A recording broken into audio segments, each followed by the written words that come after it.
All right, I got my Dragon Age 2. That soundtrack. I want lo-fi. Dragon Age lo-fi beats. That'll do for now. I got my Dragon Age lo-fi beats. I'm getting up my Dragon Age Wikipedia just in case I'm unsure on information and I need to sound smart. Oh, yeah. I can lie to the public. That's part of this, yeah. That's part of this, is lying to the public. I have my hot takes ready. I have my 1, 2, 3, 4, 5, 6, 7, 8, 9, 10, 11 pages of notes. I'm Incredible. Strapped in, baby. I'm strapped. Excellent. Good. What do you got? I got. You're not even prepared to do a podcast. No. You're eating. You're eating. What is that? Is that a weed? Digestives. You're a fucking monster. Cultural appropriation. Eating my people's food. It's appreciation, baby. It's appreciation. Yeah, sure. Mm-hmm. But then later you're going to go and you're going to say, all right there, Gov. And it's going to be an offensive accent to show that it's actually appropriation. Not appreciation at all. Do you know how many bad British accents I do on a daily basis?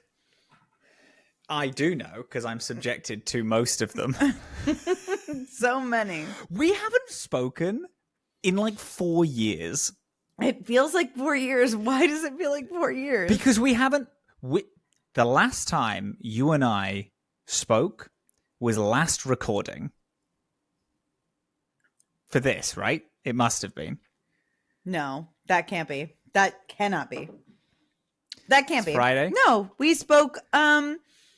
We spoke on Monday for a project. Monday. Yeah. That's Monday to Friday. That is 5 days. And also, I will say, long. That was a project. That wasn't us talking. We had a business meeting. Made a business meeting. That's not the same thing. Is that the longest we've gone without a call in like a year? In like a while. Yeah. That's weird. No, like to that. be fair, in one of the calls, I did book tickets to go to New York. So I think that true. Supplements something. That fixes. Have you got my mail? Things. Have you got my Parappa the Rapper hat that I ordered? No. Damn it. No. It's just an exciting piece of trivia for people at home. Hi. No. No. Okay. I just... Wow, the energy's weird today, dude. I know. The energy's off. For people at home, for people in the future, I'd say more so. This is coming out. This is a day late. This is already Friday evening. We record Friday morning. We have had the busiest week of all time. It's insane. Not together either. Separately, we've had such busy weeks that I finished Dragon Age 2 1 hour ago. We are recording also later than we normally would. And Dillin had to rush all the way home.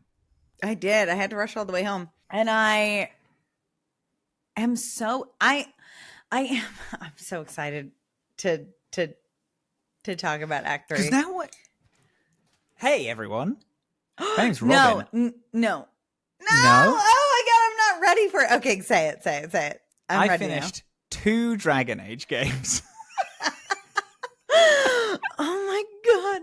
And I'm Dillin. I've played every Dragon Age game a million times.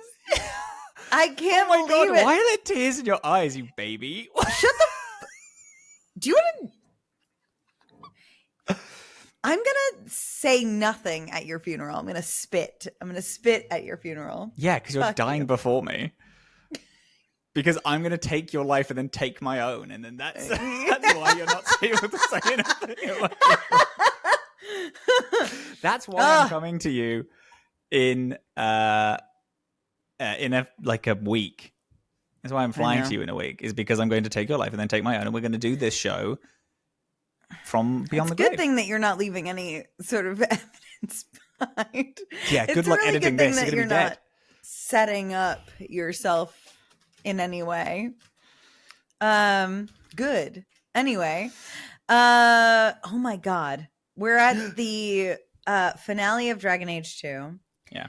And I need to take this sweater off. I'm wearing a jumper, like a hoodie, and I have to take it off. It's so Yeah, hot. Robin's wearing a hoodie. I don't know why. I have the radiator on. It's hitting that time of year.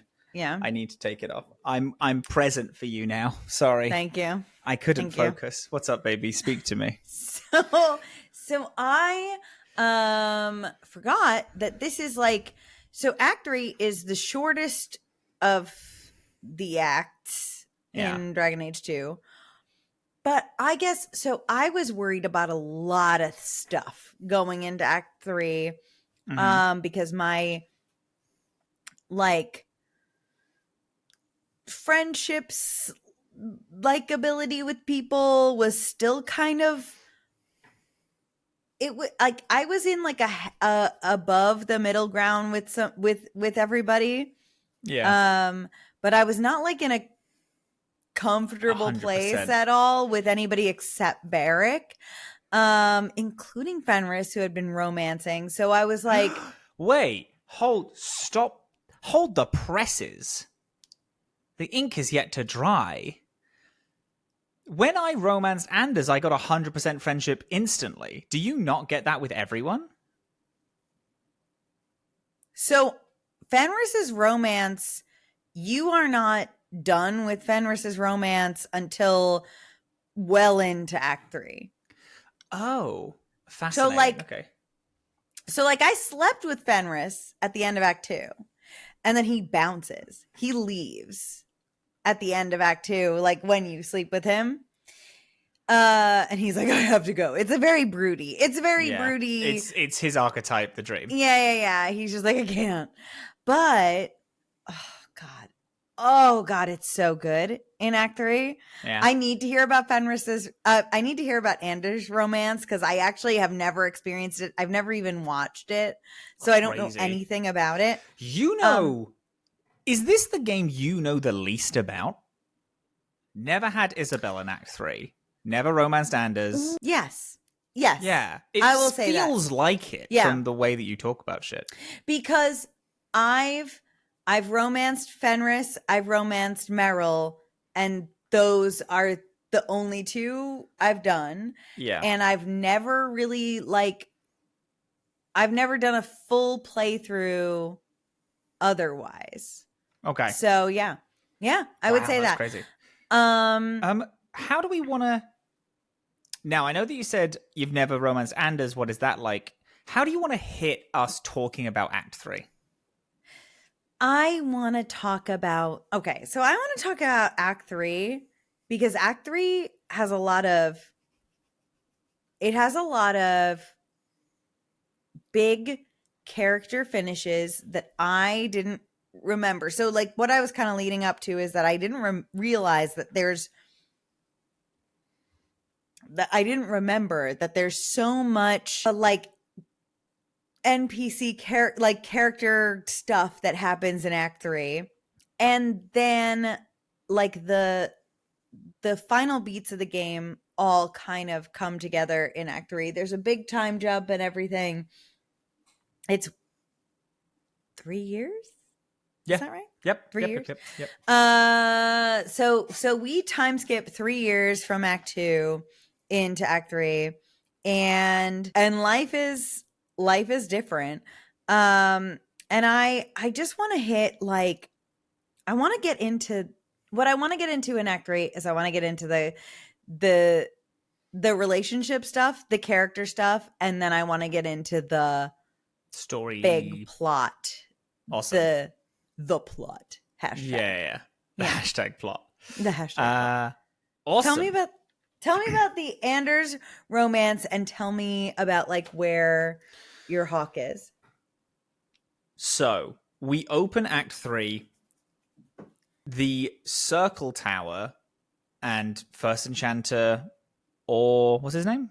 Orsino. And Knight Commander Meredith.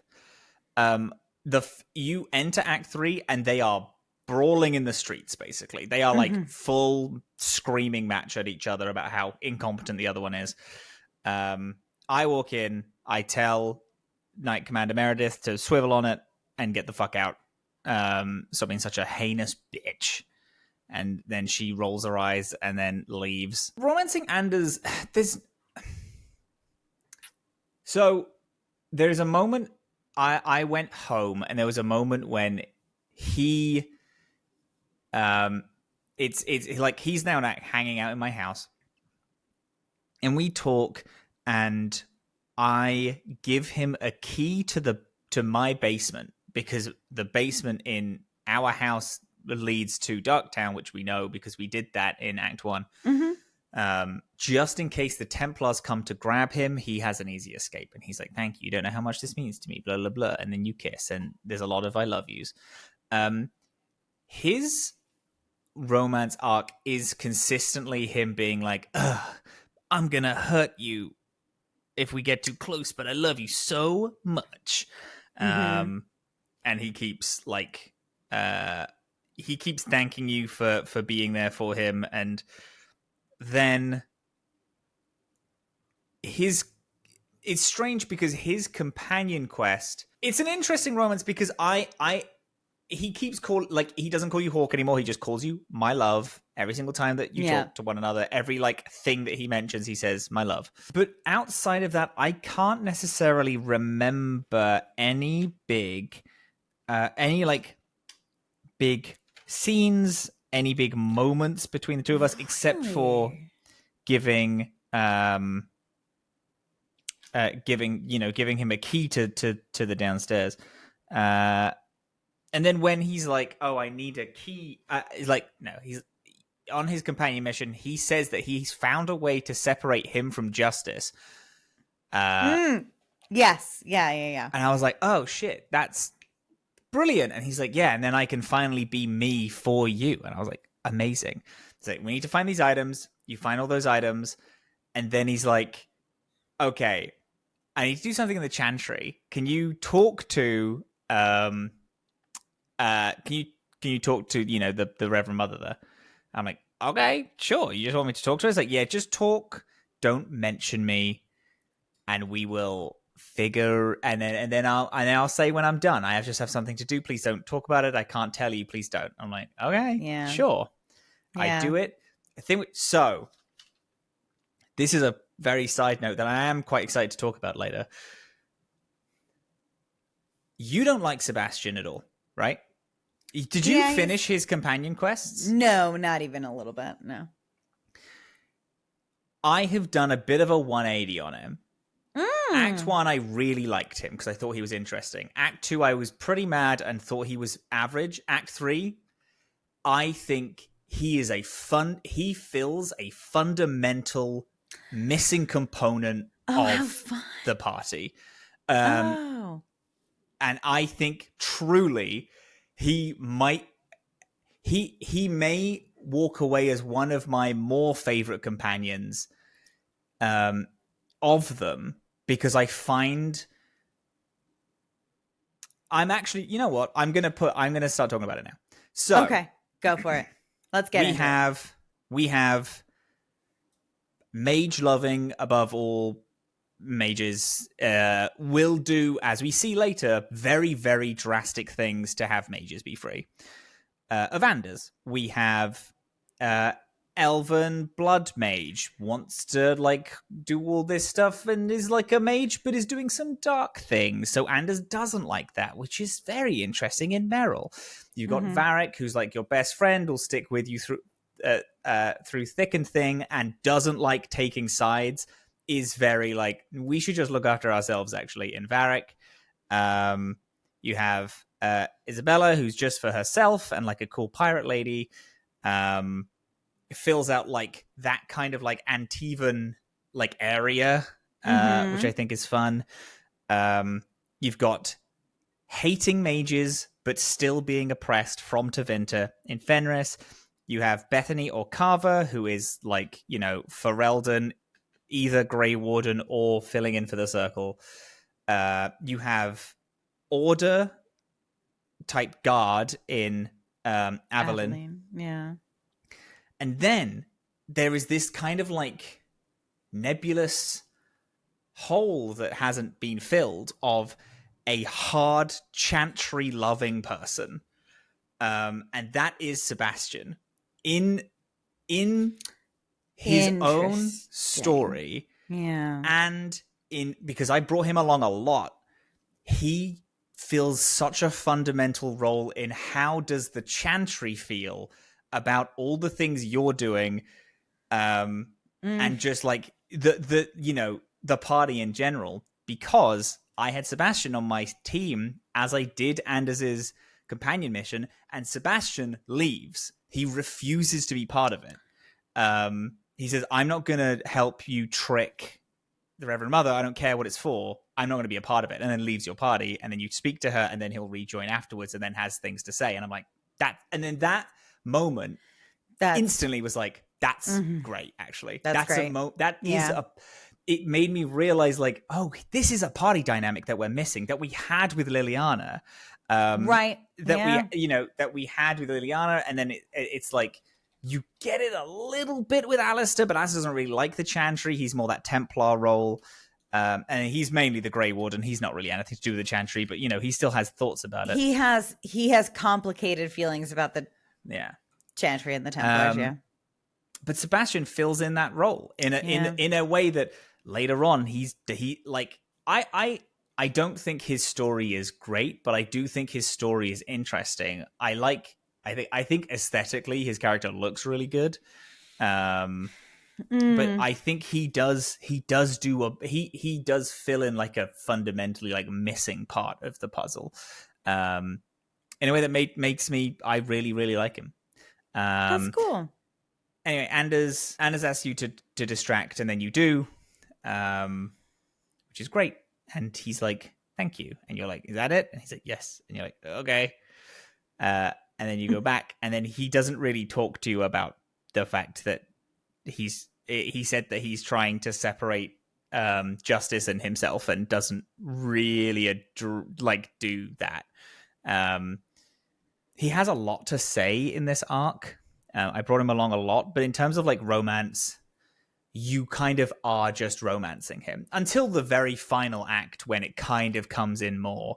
Not the final act, sorry, we're in the final act. I mean, the very final like moments. Yes, in the then final. He brings it up a lot, and it's like it's more of a moment than it is for the rest. So I think they don't do a lot of Anders' romance in the act, because in the final mission they do a lot of Anders' romance. You are getting a lot of attention on it. That's on the fact that you're romancing him. Yeah. Tell me about Fenris. God, he's so beautiful. He's so perfect. So he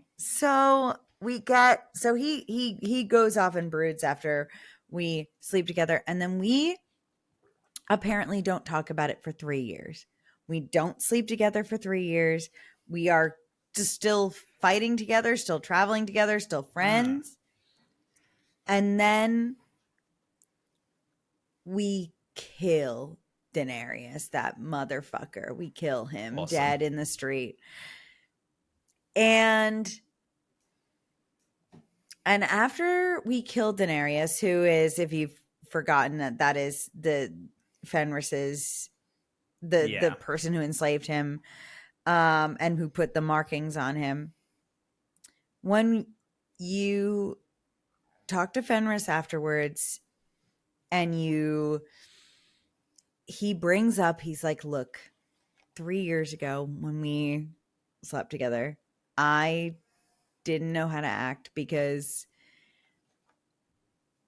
he kind of reveals to you that like these markings hurt, and they remind him of like what had been done to him. And he outright is like, but I don't want that to hold me back anymore. And I thought that, just killing him would be enough, but I actually need to figure out what I want from life.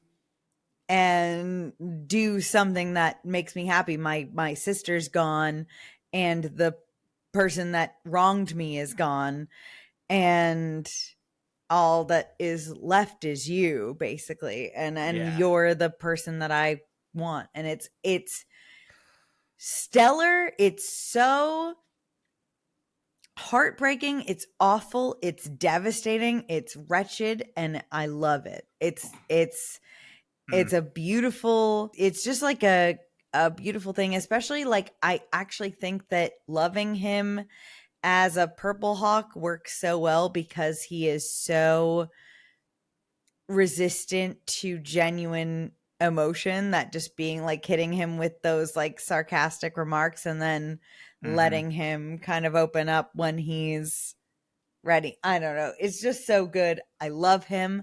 I think he's perfect in every way. And then you wind up later on then piecing together like bits of his past. Like, so he was in Tevinter and he lived there for a lot of it, like most of his like life, even though it was not a good life. It's the home that he had. And so you wind up like piecing together this sword from Tevinter that denotes like a position of honor, and it's something that in Tevinter he would never have actually gotten, but because he's not there and he's with you, like you kind of gift this to him, and that's like a huge deal, because that is like the culture that he feels at home with, but that would not accept him because he's an elf and also, like a refugee criminal, etc. Yeah, of course, yeah.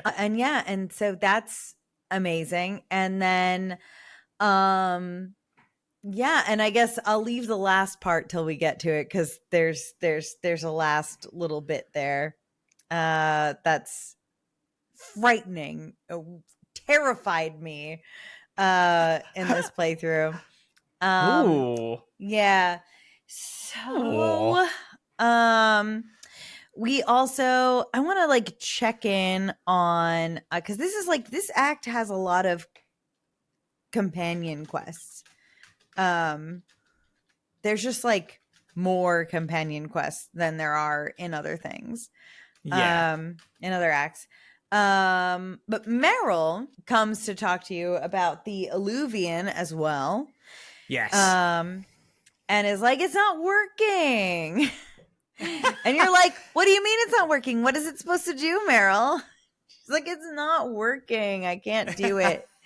And so she sends you to Sundermount again to go and speak to the keeper, Marithari, who was back in Act 1, was like, Meryl, don't. Like, you can't. Yeah, please don't do this. Don't do this. But you come there and you're like, hey, Meryl. Hey, well, Marithari. she was also like this Meryl. in Act 2. You go back in Act 2 and then it's like, yeah, I have the thing that you want. I don't want to give it to you, though, because it's bad. Yeah. And then you have to convince them to give it to you. But we do. And now it's Act 3. And now it's time. And we go there. And we go to Sundermount. Keeper Marithari is like, greets Meryl, but is like very standoffish. Wants you to convince Meryl not to do this. Not to go up there, because I actually don't think I spoke to the keeper on my way in. I just kind of, because Meryl was like, it's at the top of Sundermount, it's in this place, and I was like, okay. And then, so I just walked past everyone and went up to the top of Sundermount, because it is a demon that she wants help from. Yeah. In order to fix the it's the demon that originally started convincing her to do it in the first place. Yeah, you climb all the way to the top of the mountain. Yeah. And there's a big old weird idol. And Meryl's like, it should be here, but it's not here. And the keeper walks in and is like, yes, I've put the demon in me, so it can't get out without me dying. And then I was like, all right, so be it. Big old fight. And then she's like, I'm free. You've slain the demon. Thank you so much for helping me. I'm now free of it. And you're like, wait a second. But you said that it wouldn't be free unless you died. She's like, yeah, I'm still the demon. And then Meryl stabs her. Meryl stabs her. And then the demon is officially dead. The demon is dead. Because I didn't help it. I just killed it. Did you also kill it and not help it? I did. I was thinking about not helping it and like going a different path, but I kind of thought you wouldn't. I kind of assumed you wouldn't. No. No. Yeah. No, I killed her. Yeah. I killed her, therefore the demon. Yeah. I stepped outside, and then a bunch of the Dalish elves turned up, and they were like, hey, where the fuck is the keeper? And I was like, yeah, Meryl killed her because she had to, because she had a demon inside of her. And they were like, oh, fuck. So then they all turned on me. And then it is a fight where I had to kill every single person in the Dalish camp that we've been to this whole game. You're going to this same area and they have traders and all this, and I had to slaughter all of them to get out. And Meryl is freaking out the whole time because these are the people that raised her, and you're going through and they're all trying to kill her specifically. And you have to go through and kill everyone. And then, and Meryl's freaking out and she's all weepy. And I'm like, yeah, well, this is what happens, dude, when you do bad demon shit. So lesson learned, I guess. We've added another 20 to our incredible KD ratio that we have going on in Kirkwall. Unbelievable. Unbelievable kill ratio. Yeah. Her whole entire homeland. Everything. You decimate all dead. Of it. You have to, because they try to kill you. There are ways to get around it and have them not kill her. Or convincing her to not do any of this. Right. Yeah. But I didn't do it. No. I just went through it because my hawk doesn't like Meryl that much. Which is unfortunately fucked me over, because that means that I didn't have 100% friendship or rivalry, so I don't get the capstone of her quest, because you only get the capstone ending if you have 100% either friendship or rivalry. But I'm pretty neutral because I don't have her in my party a lot. That being said, she is my biggest damage dealer. So there's a fight coming up that happens in the last mission that I think is so ludicrously difficult that it took me a solid half an hour to do. And the only way I could do it is by reloading a save from 40 minutes ago, going through all of that again, and then changing my party, because at that point it was too late to change party, and putting Meryl in it, because I had 3 specific there's two teams that I normally bring along. Now that I've settled into who my party comp is, it's if I want to have a good time, it's Isabella, Varric, Anders. Anders is a good healer, but he's also a mage. Varric is my good time boy. Isabella hits so hard constantly. She's so good at what she does. However, she has health that is about 3 apples tall and dies within seconds. Love how often 3 apples tall is coming up in our lives. I say it too much now. It's really it's really ingrained in my brain. And but the problem with Varric is that he also has baby pissy health and doesn't do either damage. It doesn't do any of that. So I'm like, so I had to switch Varric out for Meryl, because Meryl goes absolutely apeshit. She's so strong. Meryl's the best, yeah. Yeah, so I do bring her along for those for like if I'm having particular trouble with one fight, she's my gal. But aside from that, I don't really like my hawk. I like her. My hawk doesn't like her. Yeah. Let's talk about the Orsino Meredith scenario a little bit more and how we wind up. I think I would like to talk about how we wind up in like the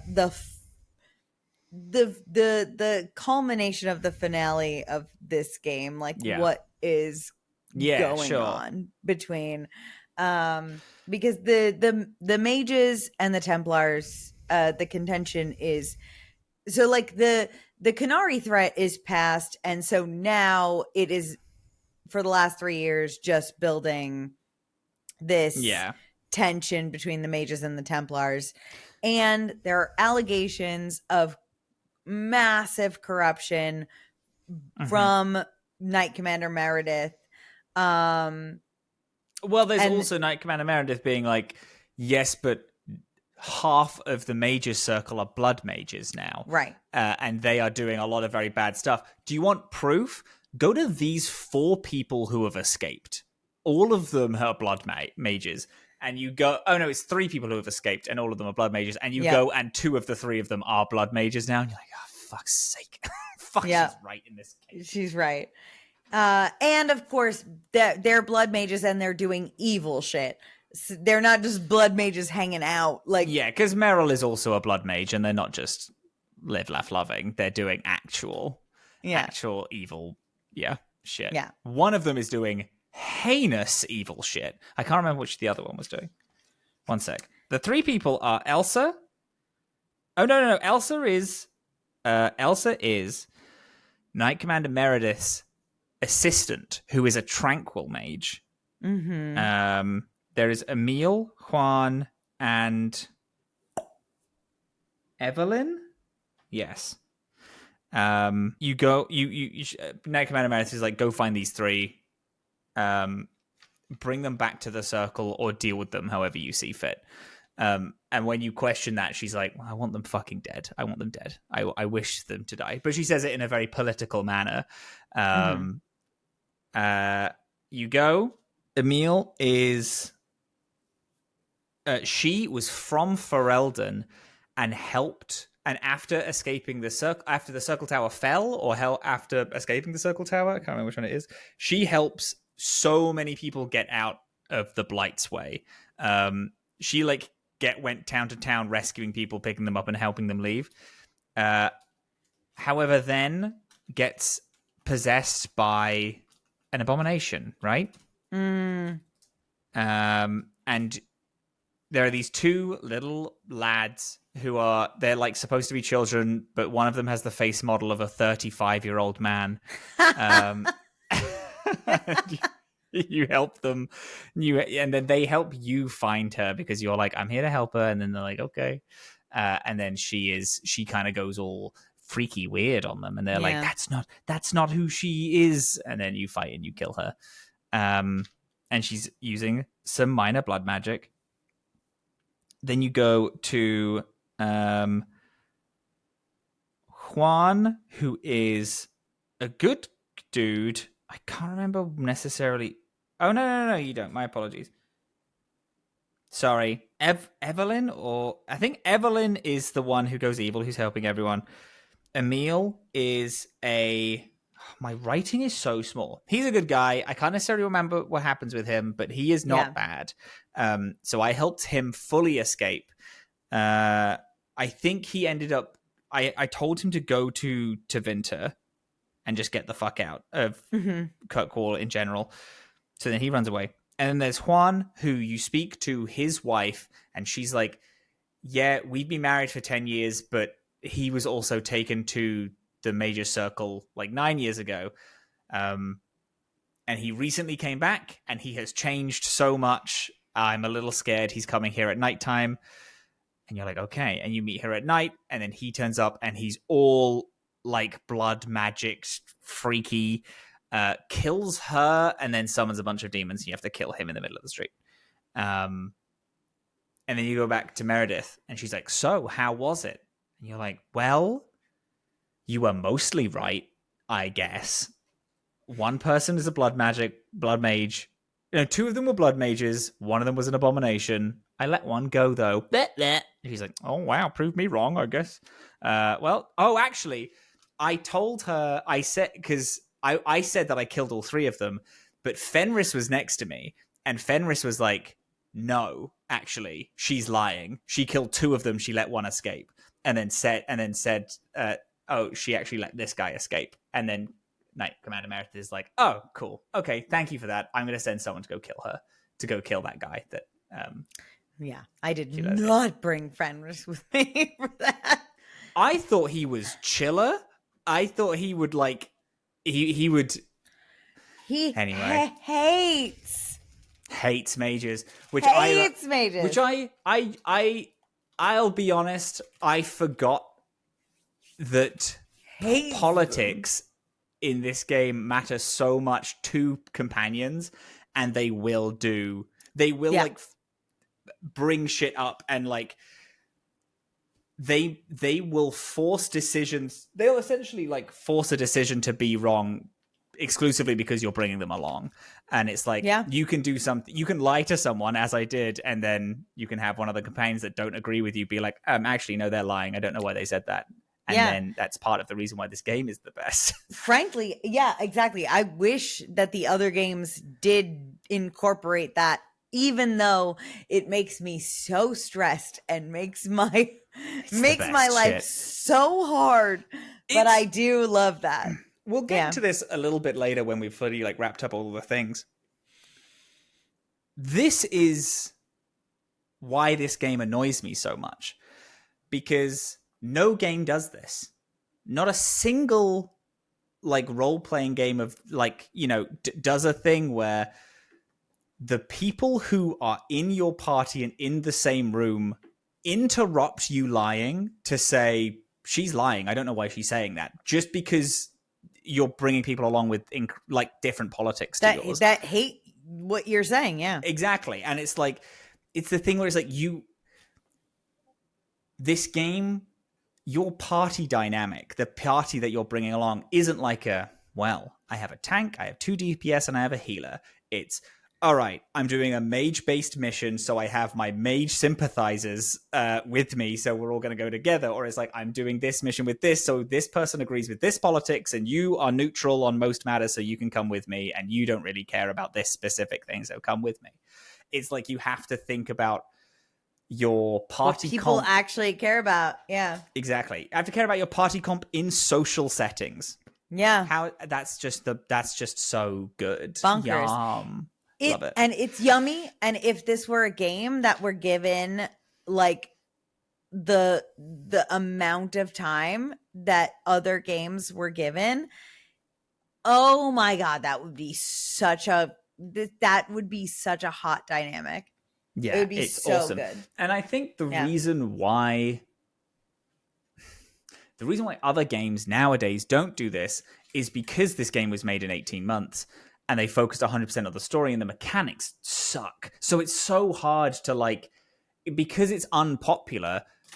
I think the people who are oh, it's, we need to make a new Dragon Age game. What should we do? Well, this game wasn't popular, so let's ignore what we did there. So we'll never do anything that was part of that the ever best again. Bit of the game, though. Even though that was the successful part, was that.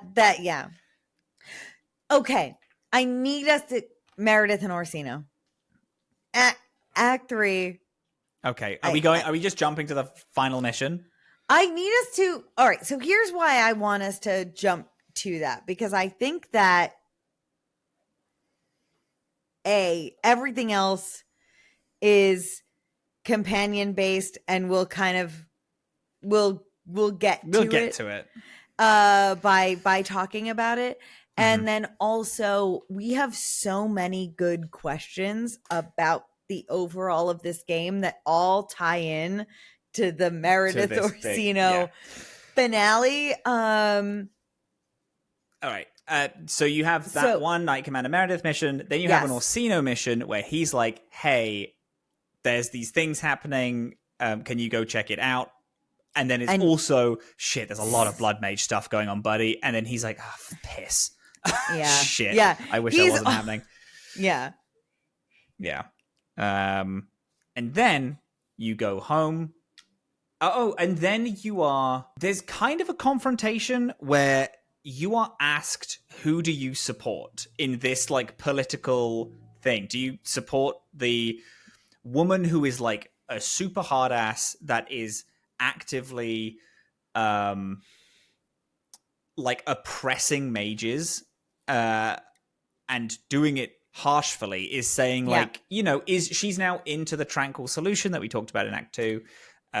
She's like, yeah, tranquil all of them, because then they're useful items. Or are you going to go with the leader of the Circle Tower who has no grasp on his people at all? Is like he's like so many of his people are becoming blood mages. And Orsino, but he's very weak. So he's a weak like, leader. Yeah, he's his cause, when you hear him talk about what the mages are going through and his beliefs on it, is so sympathetic, but he has no control over anything, and he has no power, no, because it's like nothing. Yeah, he's the leader, he's the first enchanter of the mages, but the mages are still run by the Chantry and anyone who's not any mages who are not run by the Chantry have left the circle by default, and so they are not under him either. So like he's arguing with his boss. Like, yeah, exactly. He has nothing. He's really not even his boss. He's arguing with his own prison warden and asking people to rally behind him. And that's it. Yeah. Obviously, why would anyone follow you? You're also in here with us, right? Yeah, it's like you're the first enchanter because you were a good little mage boy and you listened to the Chantry. Like, exactly. He has no. He really at this point has no power. Yeah. It's like, he has the most. Anders doesn't like him, and because Anders keeps being like, "Yeah, but you're part of the problem because you run a circle, which is a prison." So it's like you're a Templar who can cast magic. You're not part of the solution here. Anyway, you're asked to who you side with. Just in like a conversationally, you're asked who you side with. So I sided with Orsino because I'm dating Anders, and Knight Commander Meredith is clearly going feral, and I don't think Orsino is good, but he's not trying to tranquil my sister. So I mean, I guess that's a win. You get home. I imagine you did the same. Yeah, in that part. You get home, you get a letter from whoever you support who is like, hey, I need you now, tonight, because shit is happening. Yeah. Tensions are bubbling to the point where it's like, the final mission is called The Last Straw, because everything is going to break tonight. You go to the place. You go to the gallows. Knight Commander Meredith, First Enchanter Orsino are screaming at each other in the middle of the square, fully like one of them is going to kill the other one in this, like just in this confrontation. They're just full yelling at each other. Mm-hmm. I walked in and started redding everywhere.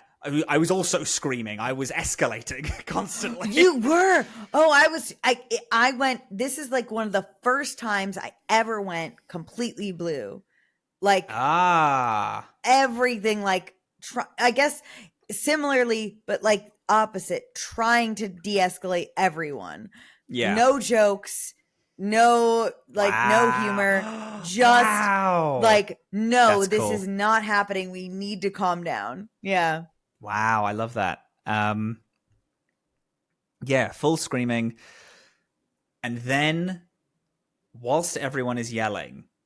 Now, I'm going to admit, I did do this a couple hours ago. I didn't write a huge amount of notes. I am also so shattered because I was up till 4 a.m. doing this, and then I woke up at 7 a.m. to continue playing. So so sorry. When I started doing this, it's like I didn't catch all the details.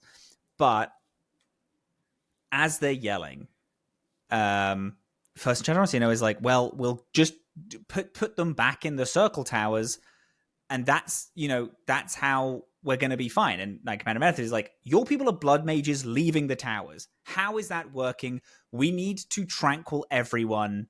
We need to round up all of the mages, and they're all screaming at each other. And then Anders butts in and is like, that's not going to work. Rounding everyone up is obviously a monstrous thing to do. Fuck you, I hate you. And putting people in towers isn't going to work. We cannot compromise here. It is one or the other, and I'm obviously going to stand with the mages. And then it turns out the reason why he asks you to go distract the Grand Cleric is because he was doing a sneaky little thing. And then he blows up the Chantry. He full, terrorism bombs the Chantry with shit Chantry that he's hidden in. He hid with the items that you got because he lied to you about the fact that he's going to separate himself from justice. Which, is it not also? It is, if I'm not mistaken, it is Gatlock. I don't know. It might be. I mean, it felt bigger because of the orbital lasers that he apparently seemingly summoned from space to annihilate. It is such a devastating explosion that the color of the sky is changed over Kirkwall for the entire last bit of the 2 hours of game, which is, in game 8 hours. He bombs the Chantry. It's fucking crazy. Knight Commander Meredith, first enchanter is like, what the fuck was that? What did you do? And then Knight Commander Meredith is like, cool, I'm gonna actually put in the rite of, what is it? It's the rite of something. Conscription? It's not the rite of conscription because that's a Grey Warden thing. She evokes the thing where we encountered in Origins where they're allowed to kill every mage and destroy then she the whole invokes circle that tower. And it's like every single I forget what Templar it's go called, through but the streets and slaughter every single mage that you find. Yeah. And then she fucking bounces. The rite of annihilation. Rite of annihilation. Delicious. This is also fun. Now, this is where I really like Sebastian. Because in Sebastian... Sorry, it's called the Rite of Annulment. The Rite of Annulment. Yeah. What's the right? Sorry. Is there a Rite of Annihilation? No, I think I just made that up. That's awesome, though. That's awesome. That's cool. You should add that into lore somewhere. Rite of Annulment. This is where Sebastian being around you is really interesting because his quest is... He is trying to make this really hard decision of if he goes back to Starkhaven to be the prince and rule Starkhaven, or if he should stay in the Chantry. And if he stays in the Chantry, you find... Oh, there's also a thing of you find an assassination plot for the Reverend Mother, whose name I'm forgetting.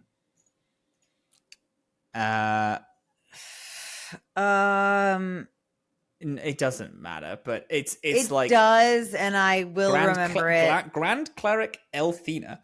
Grand Cleric Elthina. He's pleading with her because he finds an assassination plot because the Divine is going to send a bunch of people to Kirkwall to slaughter everyone because tensions are too high in Kirkwall, and Kirkwall fucking sucks. So and then he's like, "Hey, Grand Cleric, please try to convince her to leave or go yourself." And she's like, "No, I'm not gonna. No, I don't. I'm not gonna do that because this is my city. I'm gonna sit here. I'm gonna figure it out." Then, in his personal mission, there's an assassin called Sister Nightingale who is kind of giving you all this information, and you're sneaking around, and then you usurp this plot, and then you find out Sister Nightingale is Liliana, and Liliana is helping you for a bit, and she's like, "Oh, hello. Oh no, it's the Grand Cleric. We must deceive her." That's my Liliana impression. It's uncanny, actually. Thank you. Yeah. Yep. And then, and anyway, he's pleading. So when the Chantry blows up, because she turns to ash. This is a full Cersei Lannister at the the sept explosion, with the same amount of death toll, and he is like screaming, and then gets up and is like, "I want Anders to die right now. Right now, I'm gonna kill him." And then you have to try to convince your party to either be like, "You're right, this guy did a crazy thing, and let's fucking kill him," or be like, no, let's have him talk for a bit. We can't kill him. He's one of our team. I put Anders out. I killed him. It was like he asked me to. In the conversation we had, he was like, "No, I know what I did was wrong. I know that but I don't regret it." Yeah. And I was like, "Okay, you understand that I have to kill you." Yeah. And it was honestly like we did not have a super strong relationship by the end of this game, but it was strong enough for us to have like a kind of understanding at the end where he was like, "Yeah, no, I understand that what I've done means that I'm gonna die. Like I get that." And then yeah.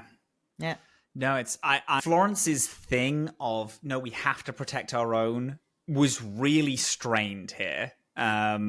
Because she was like, "Hey dude, what the fuck was that? Like, you just bombed a whole place." And he was like, "Yeah, I know, it sucks.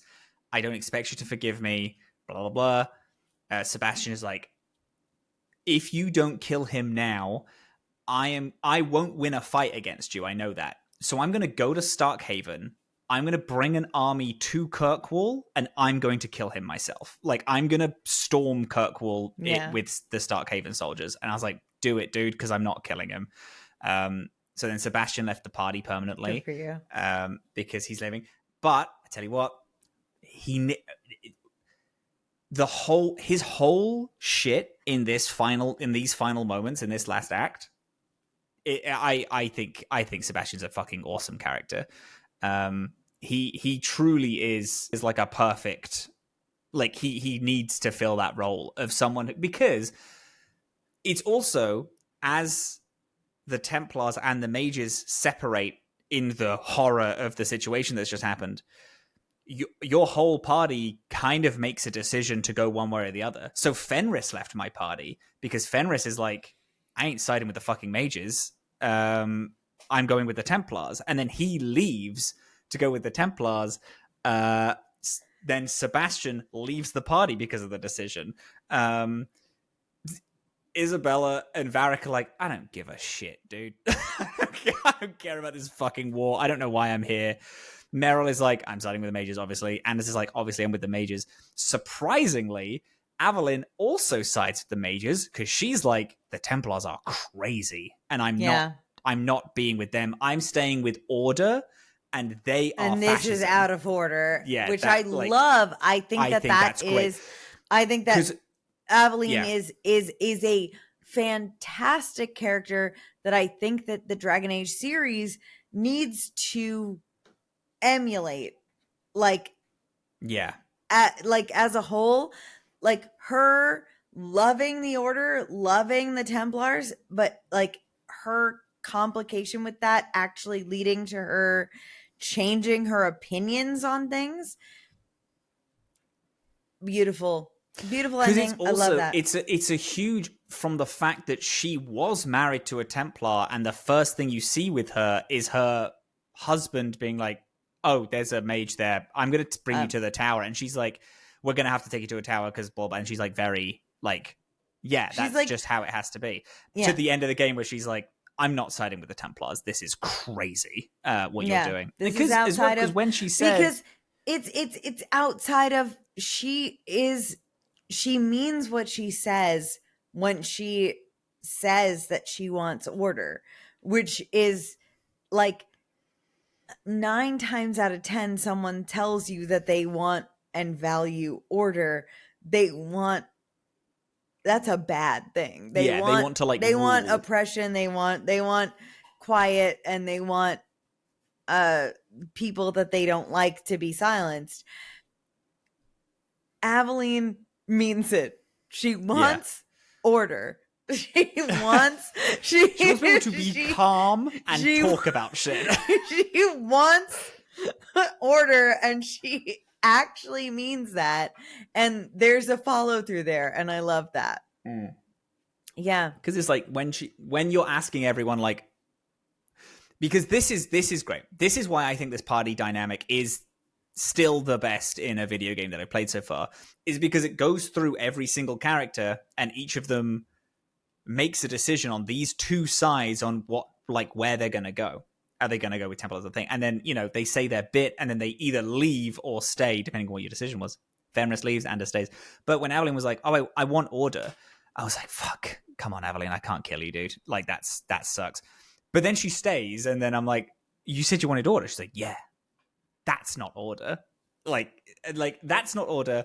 The mages aren't order either, but the mages are being oppressed. We're gonna stop this. I'm sticking with you, and then we will figure it out. Then we'll figure it out. Yeah. And I tell you what, man, she was bottom tier Act 1. Didn't like her at all. She's right up there. She's right up there now. She's one of the fucking best. I find it abhorrent that she is not talked about constantly. She should be. It's only truly it's only because she's tough she's tough to win over if you are not committed to playing the game like well, because most people who play the game play a default like pro mage, which I agree with, but it makes making friends with her tough.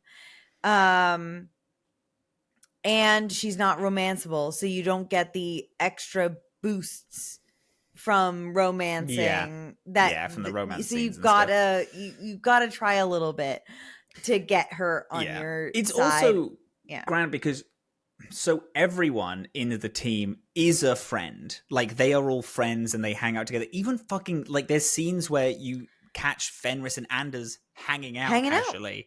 Yeah. But Aveline doesn't do that.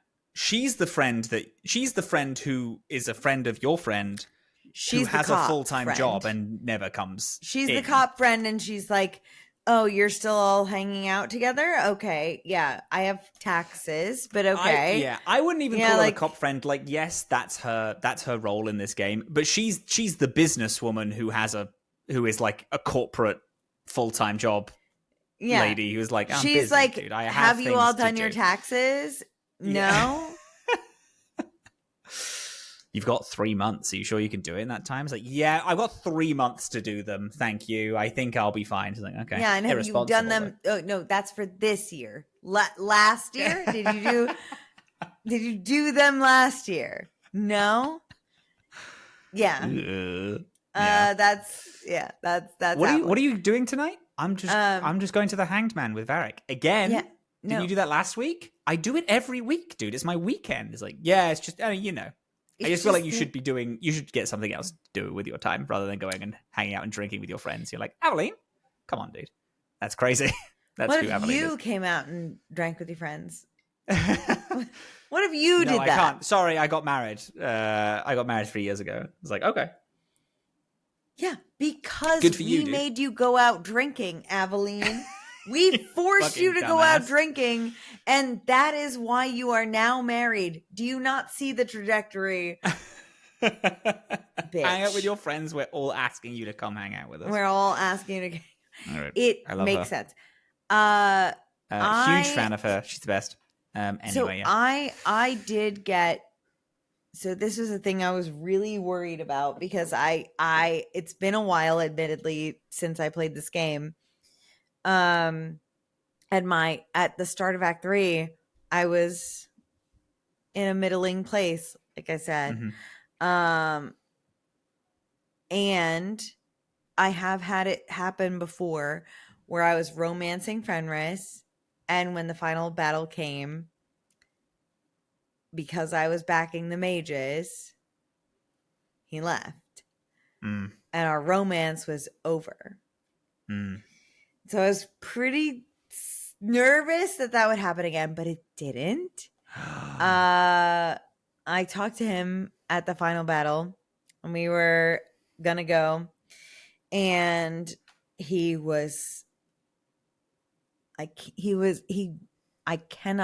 said basically, like, I cannot believe that I am here right now. You lead me to such strange places. Mm. I cannot believe that I am about to fight and lay my life down for mages. Would never have pictured that. It was awesome. It was unbelievable. It was great. Felt very epic. And Sveric, I didn't have Sebastian. Aveline was on my side. Fenris was on my side. Bethany was on my side, obviously, for mage reasons. Meryl was on my side for mage reasons. I don't have Isabella. Yeah. So love it. Fun. So I got a limited group, but we are a passionate group. Yeah. We head down after the oh, and I don't have Anders anymore because I kill him. I slit his throat after after he looped the chantry. So that's it. So yeah. The rite of annulment has been announced for every mage in Kirkwall's circle, and so we are defending that against Meredith's army, who are now all through the streets of Kirkwall. So this is like, we are making our way through Kirkwall, all the places that we've explored through this game. We're going through like Lowtown and the docks and like all these places and fighting our way kind of through it all. And occasionally mages do go and they're doing a lot of blood magic. And they occasionally turn into demons. Yeah. And it's like, oh God. What? And then you come across, I'm going to say it, the worst fight in the game. The worst fight in the series. The hardest, most bullshit fucking fight, where you fight one blood mage, one giant demon, and about 200,000 shades. Yeah. That is fucking impossible. It took me about 40 minutes. I died so many times. I reloaded a save from ages before I accepted the mission. And then instead of taking Varric with me, who doesn't do a lot of damage, I took Meryl, and then we beat it first time, but not without everyone bar Isabella dying. It's a stupid fight. So ridiculous. It's hard because of pure numbers, and it's just a war of attrition. It's like, yeah, I can kill 50 shades, and yeah, I can kill this one blood mage, but then there's also this guy who's doing an AoE effect, and he takes up so much damage, and then it's like, there's a cooldown on potions. I can't just glug potions when I'm feeling sick, and fucking hated that fight. I was so angry with it. I got a little notification. I died so many times. It was like, hey, do you want to lower the difficulty? And I was like, you motherfucker, you know I'm playing on easy. How dare you ask me to do that? Stupid fucking game. I got so pissed.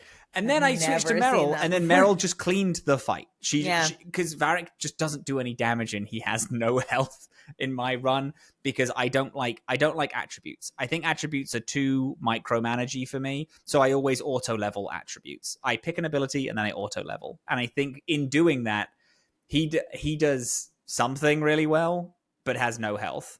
So. Oh, Varric is like a heavy damage dealer for me. He's still pretty like squishy, Yeah. but he's like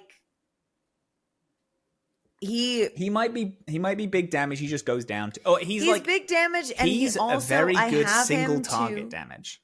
Yeah, and I have him to like set to stay far away, so he like runs away from any enemies. But yeah, they just didn't work for me. But then Meryl, just clean. Yeah, she just cleans house. Meryl is she's a blood demon. mage. She has a whole mode where she just does more damage.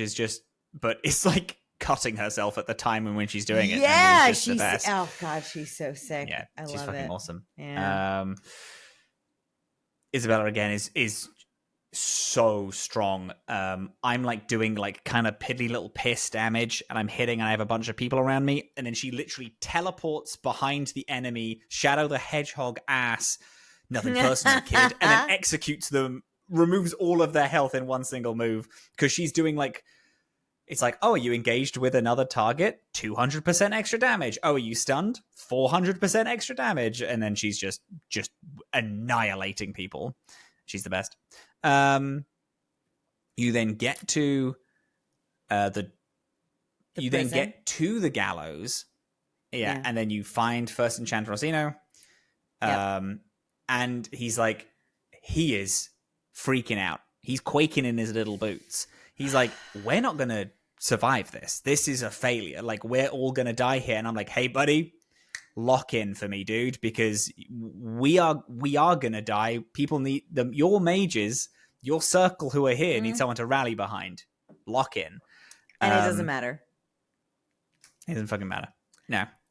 Because he doesn't care. And so he because of that transforms himself using blood magic. Yep. And becomes, and then you have to fight and kill him anyway. A harvester.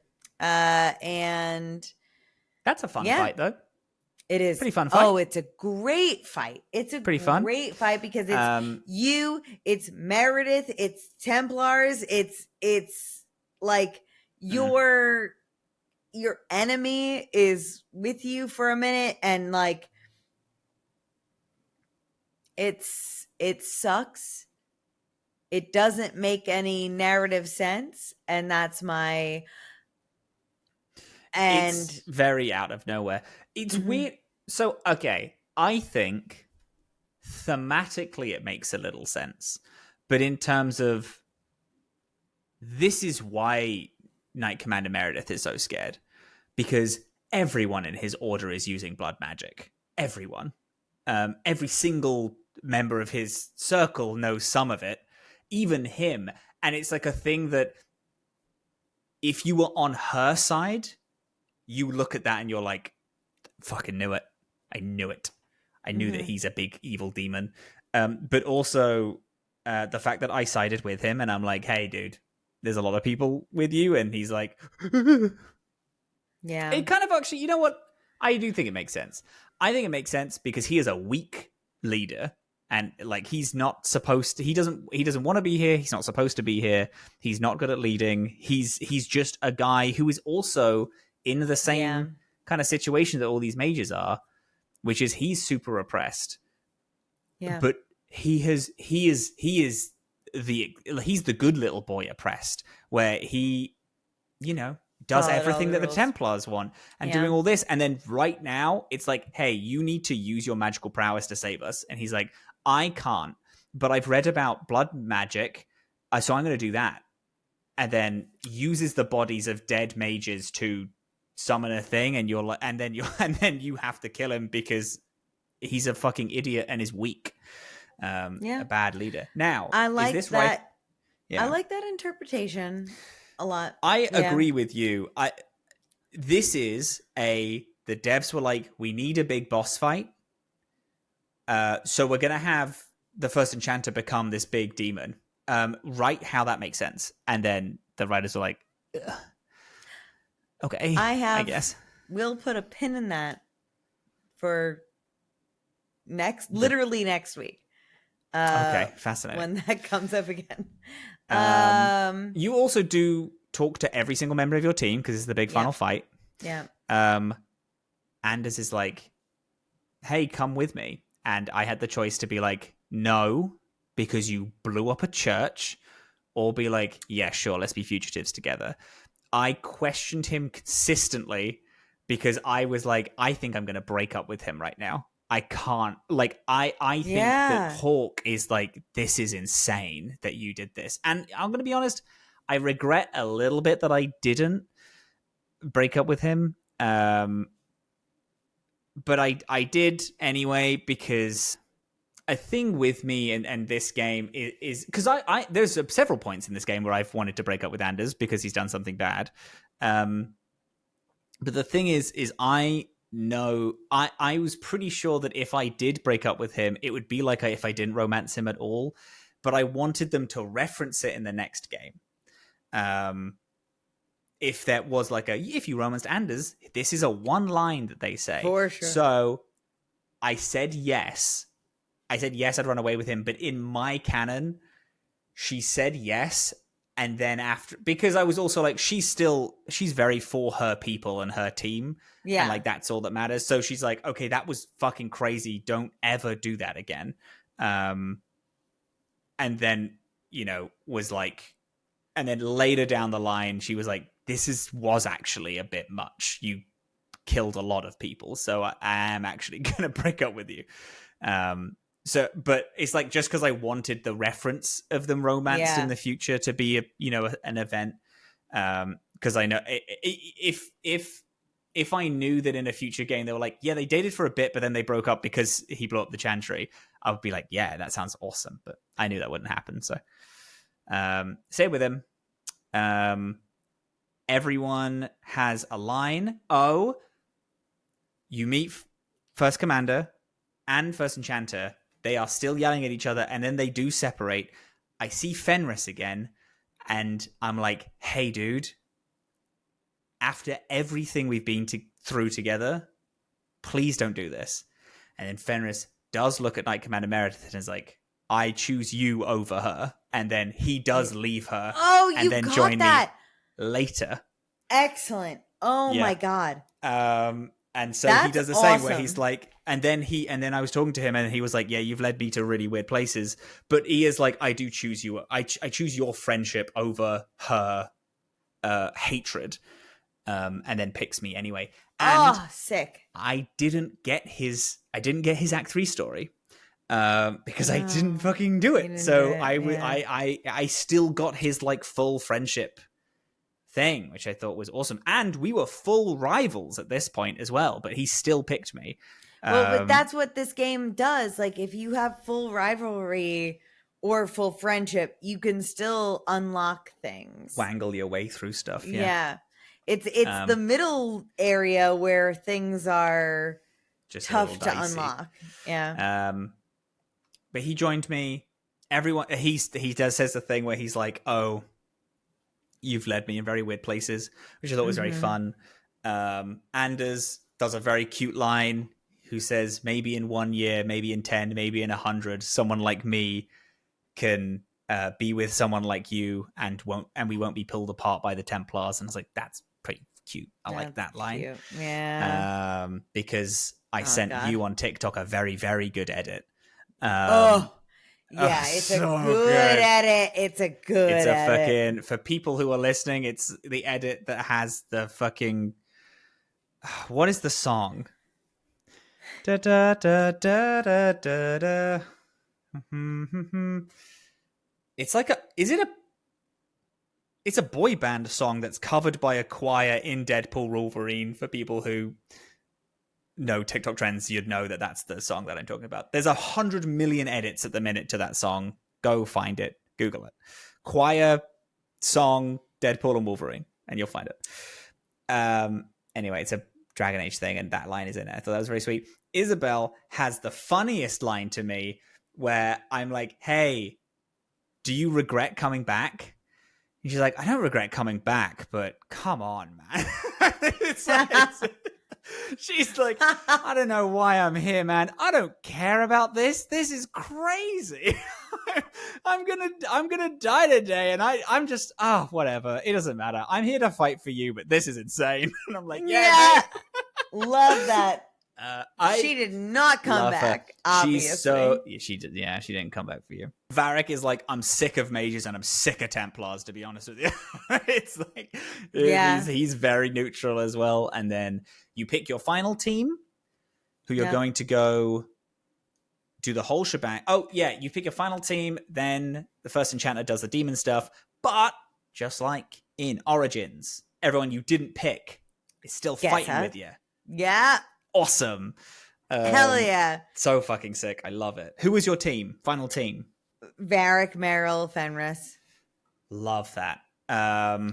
Heavy. That's my huge. That's my best friends. That's my best friend, my partner, and the person that I would have dated if things went a little bit different in my life. That's my besties group.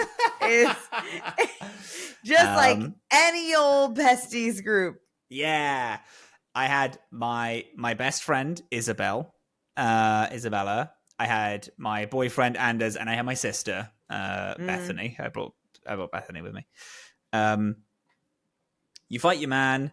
You then fight through more streets of Kirkwall, and then you come face to face with Knight Commander Meredith. She is flanked by Cullen, who has joined her this whole time. And then she starts screaming that everyone's a blood mage. And Cullen is like, hey, this is weird. And then she says that her sword, she fashioned out of lyrium that a dwarf sold her, which is the red lyrium, which is Bodrin, which is like, oh, that's why she's going insane. It's because she has the red lyrium. Lyrium is fucking talking to her. Yeah. And making her go a little cuckoo banana pants. She claims Cullen is a blood mage, and then she claims every Templar with her is secretly a blood mage, and they're all conspiring against her. And I'm going to be honest. Knight Commander Meredith is fucking sick. This last boss fight, this is awesome. Hey, listen. A guy turns into a really big god thing. Sure, that's pretty cool. Last boss, just against one human person. That's the best shit in the world. She is like... Cool. She has a Final Fantasy Cloud Strife ass sword, huge, the size of her whole body, that she's wielding in one arm, whilst like this red lyrium lightning is around her, and she's like doing anime ass jumps hundreds of foot into the air, backflipping and then landing and then summoning shit with this weird red lyrium. She's praying to God the whole time. She's fucking awesome. Yeah. She's so cool. I really like her. I think she's really cool. I've actually, every interaction with her, I've been like, man, what a great villain. She's a great villain. Because she is so clearly evil. Like, yeah. From like, without the lyrium, she's evil. Without the lyrium, she's evil. It's crazy huge fight with Knight Commander Meredith. What were you talking about? Because we had a brief break, so I wanted to, because you said you were talking about something, and then you said, actually, can we have a 5-minute break? My God, the conversation was in the piss. You got rid of it all. I did. I pissed it out. I was talking about God. I don't know. That's okay. That's all right. I love you. Thank you. Say it back, you fucking bitch. I love you. Thank you. She's a great villain. That's what we were talking about. She's a great villain because she's an evil woman, and she was evil before the lyrium. Right, that's what we were talking about. She's evil beforehand, and then that's what I was gonna say, is that it's just like Varric's brother, Bartrand. He he is It exacerbates transformed by stress. the red lyrium into something more evil than what he was, but Varric well establishes that he was a prick bastard and a selfish, like money hungry, like asshole beforehand. It's just that the red lyrium, like it exasperated It those traits in exacerbates him. some of your worst traits, which in companion missions, you do Varric's companion mission, there is because he's like, hey, I'm trying to sell Bartran's house. Yep. Oh, that's right. Yes. I have sold it to someone who, didn't like. No one here is interested because there was a lot of murder in that house. But this one person, sight unseen, decided to buy it, and you're like, well, that's crazy that people are just willing to just buy that. And it's like, yeah, I mean, I left out the part that there was a lot of murder in the house. Also, they're saying that it's super haunted. For fuck's sake. And okay. You go there and it's so haunted. So haunted. Shit is floating. Flying, there's like floating. specters. Doors are opening and slamming in your face. Yeah, super, super haunted. Then you find a shard of red lyrium that's still there. And Varric starts going a little mad. A little bit. And this is actually the little thing that I thought in back when we were playing Origins, I thought that you would really like that quest. I had like I had commented on it and said that, oh, there's a thing that I think you'll really like in Dragon Age 2. And is it just like the haunted bit or like the red lyrium bit that you thought I would like? Because I do really, I thought this was a great quest. Yeah, both. But the haunted bit and the red lyrium, yeah, I thought that you would really like it. I thought the haunted was really good. And so I had made a comment about it in like a Origins episode. Oh, yeah. I'm gonna have to go back and listen. I imagine it was the Osimar one if we were talking about lyrium. Yeah. Sick. I'll go back and I'll watch that. I really do, and I really like Varric going a little Busby feral because he doesn't go super evil, but he starts talking about weird shit, and you can be like, all right, you can hold on to this piece of lyrium, but be careful, or you can be like, no, give it to me right now, destroy it, cast it into the fires, and I did tell him to destroy it because I was like, Varric, drop it, dude. I let him hold it. Let him keep it. That's insane. I know. Holy shit. So what's wrong with you is really the main bit. I trust my buddy Varric. He was like, no, I can study this. It's going to be fine. Oh, wild. And I was like, he gives it to me to give to Sandal to turn into an enchantment. And he does. He gives me a little rune. And I was like, enchantment. And he gives me a rune. That's fine. But I was like, neat. So I technically have red lyrium, but you do. You've got it. But it's been handled by Sandal. So you're fine. It's like there's no lyrium left in it. It's a fucking rune now. But yeah. No, I told Varric to drop it because my friend is being possessed, and that won't fly for me. That's not looking out. I just told Varric to get his shit together, and then he did, and I was like, "You can hold on to this as long as you fucking pull it together." Damn. Yeah. And he did. Speaking of companion quests, Isabella. Oh, tell me, I got nothing. You find her again. She's at the hangman, and she's like, why the fuck did I give you the book back? He's like, that was stupid. And you're like, because friendship and it's good. And she's like, yeah, but I could have been free. I could be like, doing all this shit. I'm still being hunted. And you're like, all right, you're still being hunted. Let's just find the guy then. She's like, yeah, that's a great idea. Let's get him. Tell you what we can do. I know someone who wants my bounty. You're going to pretend to have taken me in. Yeah. And then as they are taking me to Castilian, I'm going to leave a trail for you to follow. we're going to bust in and we're going to knock some heads. I'm like, hell yeah, babe. That sounds great. Just before you go into the room, she's like, all right, be real about it. Don't pussyfoot around it. I want you to, like, do me in. Do some of your best acting. And I was like, hell yeah, let's do it. I'm going to be super violent. And she's like, okay, okay. Gets a little saucy about it. You bust in, you do a little fight. Then she's like grabbed and dragged away. And then you're like following this trail that she's left. Right.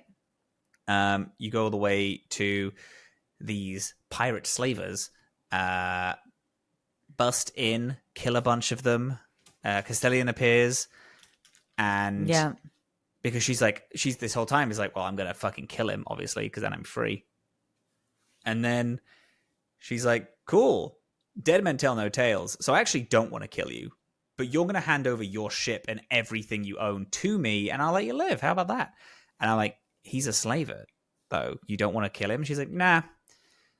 There's been a lot of blood today, and that I can't be bothered, to be honest. If I humiliate him so much that I have his ship and his crew, then his crew can't rebel against me because he gave the crew over to me, and the ship is mine. That's all I really care about. And I was like, I mean, all right, this guy's a slaver, but I mean, I guess if that's the way you want to play this is your story, babe. So okay. Mm-hmm. And she's like, cool, appreciate you, Hawk. I'm like, hell yeah. And so she has her ship back, and she has her people. She has like a crew and all this stuff. And then that's the end of her little tale. That is, you said it right there. Like, this is your story, babe. That is what I think that is.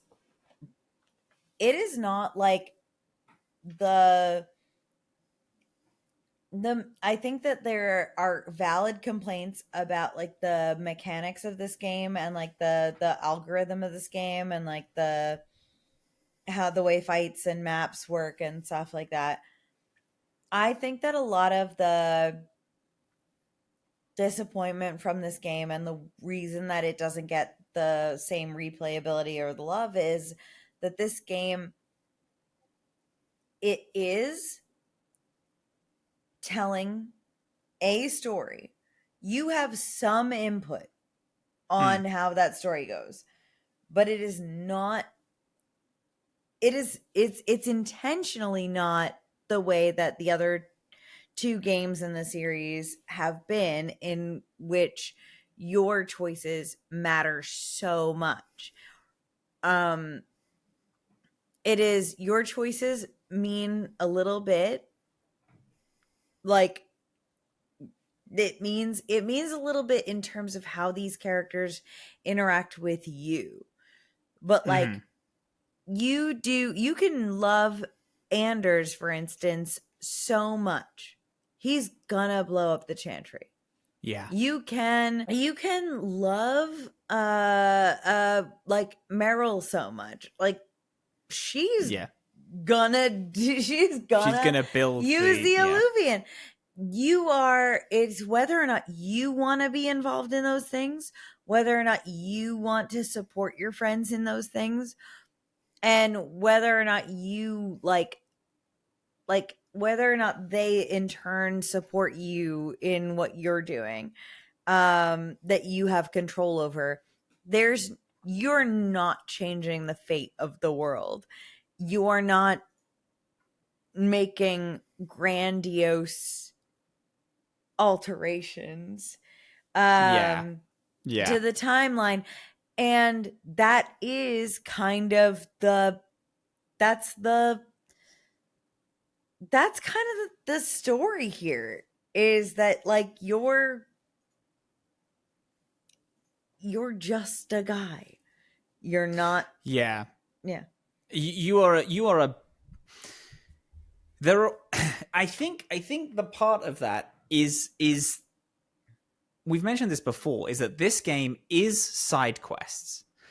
I today have been pretty interested before I've been playing it whilst I was at work. I was thinking like, how quickly can I finish the game if I just do the MSQ? Like if I just do the main story quest and I ignore everything, how quickly can I get through this game? Because I think it's about it'll probably be like 5 hours. I think I could probably clean this game in. And my save file currently is at 36. Just because it is... Wow. 36? That's it? Crazy. Yeah. And a lot of that is God. because I leave it on and I go do other stuff. This game is... Your companions have all of this interesting stuff going on, and you're kind of there for the ride a little bit. And then... Yeah, and then stuff is kind of going on around you, and you just so happen to be important because you're in the right place at the right time. But otherwise, yeah, you're not. You're just a blurry mess now. I know. I can't make it. I know. All right. Oh, well. Which is fine. I'm okay with that type of story. Again, no, I am too. You just, I wasn't bringing it up to be negative about it. I just think that it's what the story is, and a lot of characters make decisions off screen and don't tell you about it until it's happening. Again, Anders does that. The first Enchanter does that. Isabella does that. Yeah.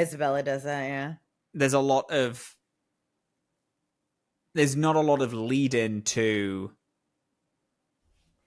which is why I think Sebastian's interesting. Yeah. Because you can tell Sebastian to go back to Starkhaven, or you can tell him to wait in the Chantry. And I told him to wait in the Chantry because I was like, you're going to be a shit prince because you're so wishy-washy, you don't know what you want. So stay here in the Chantry, live this, even though the Grand Cleric is like, I don't want you in the Chantry because you're so wishy-washy. I don't want you here because your promise, your vows mean nothing. And I like, and then, his big decision is kill Anders now or I'm going. And I think that's, you are making impacts on him and who he is and his kind of relationship. You're not watching him just kind of go through shit.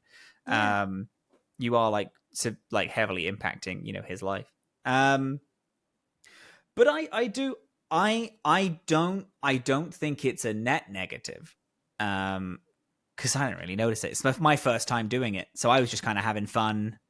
I think this game is strongest on its first run. If you were to pull it like that,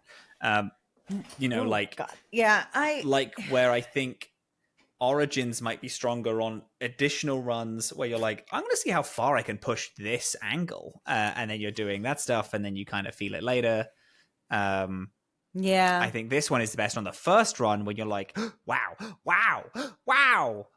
And then the next time you're doing it, it's like, I wonder if I can do this. I wonder how far I can push this. And it's like, oh, I can't. Okay. Because in Origins, you can have characters leave early because they're like, I hate your vibe. This sucks. I'm going to bounce. But then in 2, it's like you just kind of move into rivalry, which I do think is a brilliant mechanic. I think rivalry is really, really strong. It's a brilliant mechanic. It just needed a little more time to cook. It needed another year in the oven, dude. It needed another year in the oven. That's all it is. The game is beautifully written. It just needed a little extra time. Okay. First things first. What else? We've done Meryl, Varric. We've done Isabel, Fenris, Sebastian. Aveline. We did Aveline. We didn't do Aveline. Oh. We didn't. We mentioned Aveline and that she's a good character. We didn't do it. She is a great story because she is getting because Cullen, the disgusting little whelp. God, I hate this man. Fuck him. He awful. He sends you a message saying that he's going to fire her because she doesn't have control of her people. And then you go to her and you're like, hey, dude, what is this I'm hearing about you not having control of people? Whenever I see you, you seem so on top of it. And she's like, what the fuck are you talking about? My people love me. And then you go around and you find a bunch of them on patrols and they're like, I fucking love Aveline. I don't know what you're talking about. Yeah, she's we love great. Working for her is the best. Yeah. And then you go to her husband and you're like, is she showing favoritism? And he's like, you caught me in the middle of a bandit raid. No, it's not favoritism. Like, she treats me... No, she puts me in... to work like I am doing the hard shifts. She shows no favoritism. She just puts me where my skill set is, as she does with everyone.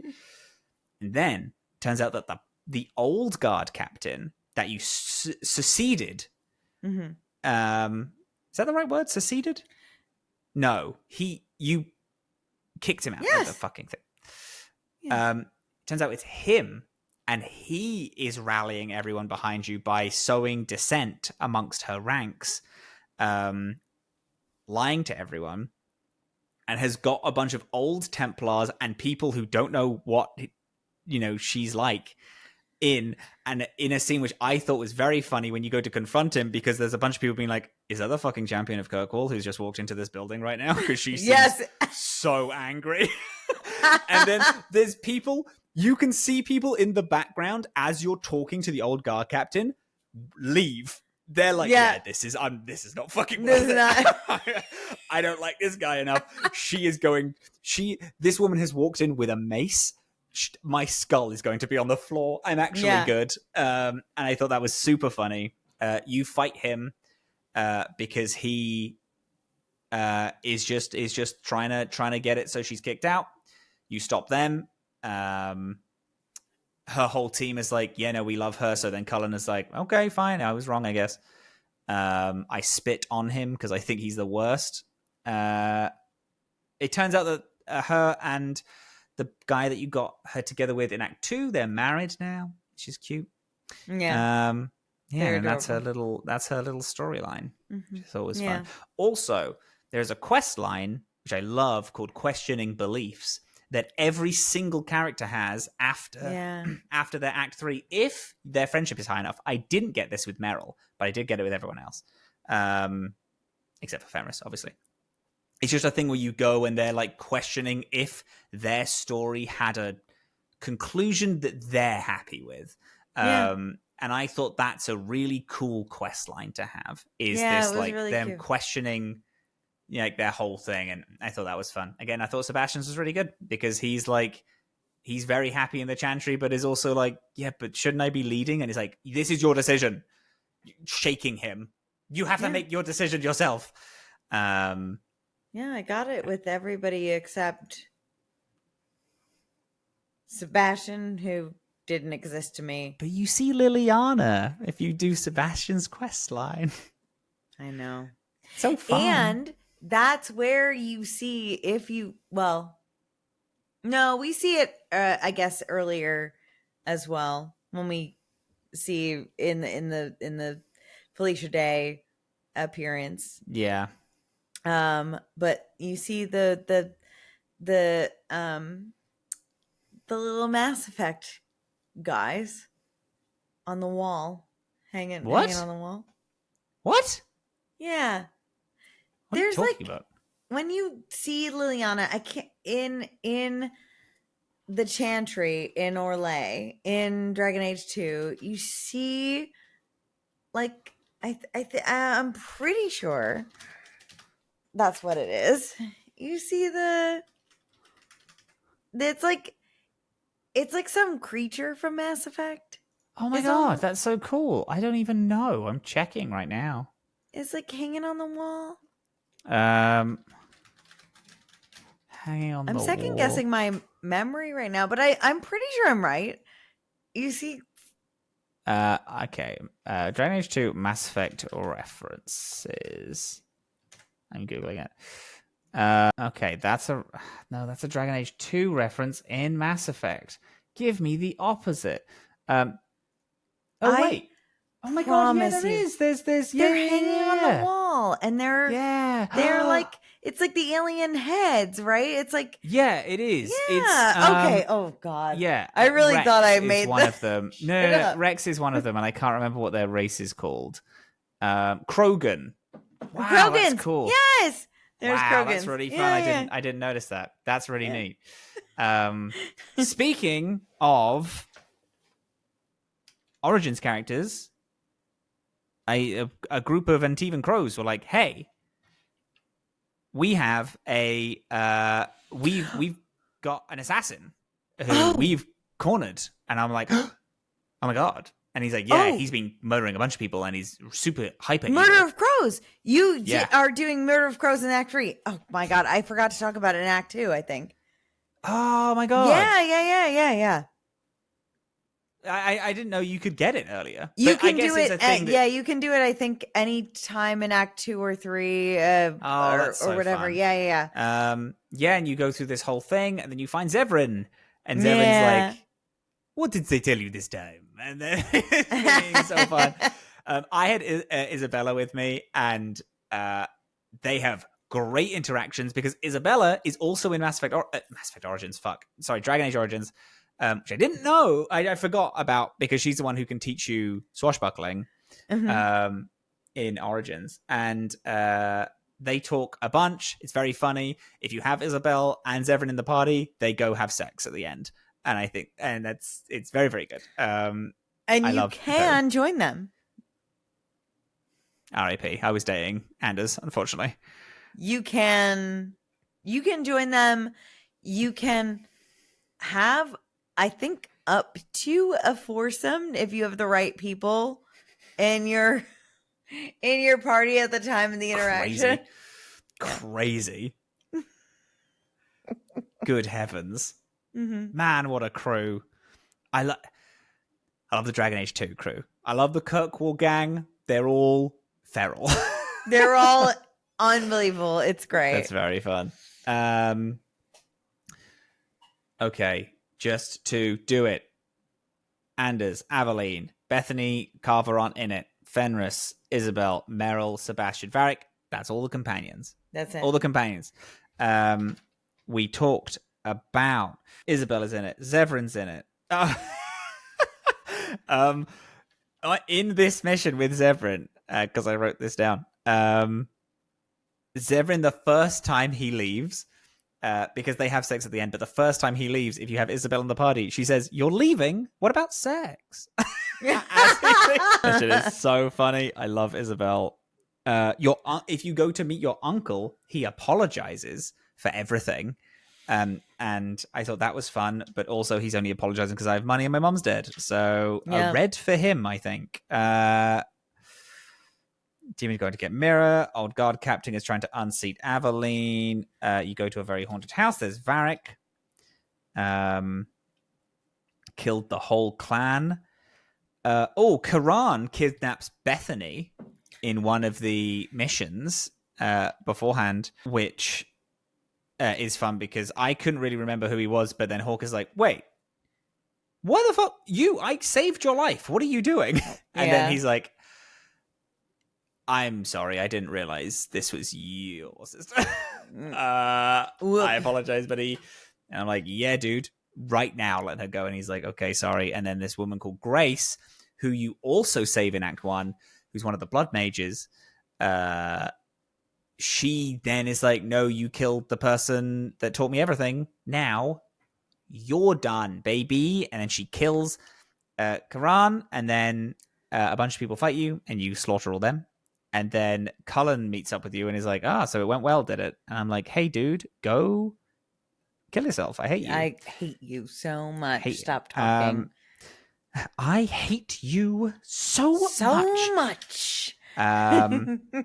Bowden leaves. Bowden leaves with Sandal because he's like, "I'm so sorry. It's getting really bad." But like in Kirkwall, I can't stay here. And Sandal has an offer from Orlais to go and learn, and because they want essentially him to teach them how he's doing all this stuff, but also just kind of figure out how he's able to do all this. Which is cute. I like them. Cute and scary, terrifying, actually. A little bit, yeah. But I mean, I trust the pair of them. I think they'll be fine. I mean, even I was speaking to Bodan before, and he said that Sandal was in a circle for a bit, which he was because he's in the circle in Awakening. And then he was like, "Yeah, the Templars were looking at him too weird, so I decided to just take him out of there." And I'm like, "Hey, listen, if you can do that, you can take on Orlais. Like, if you can remove Sandal from a circle tower, you're probably fine." Yeah. Sebastian leaves an Anders mission. Oh shit! For some,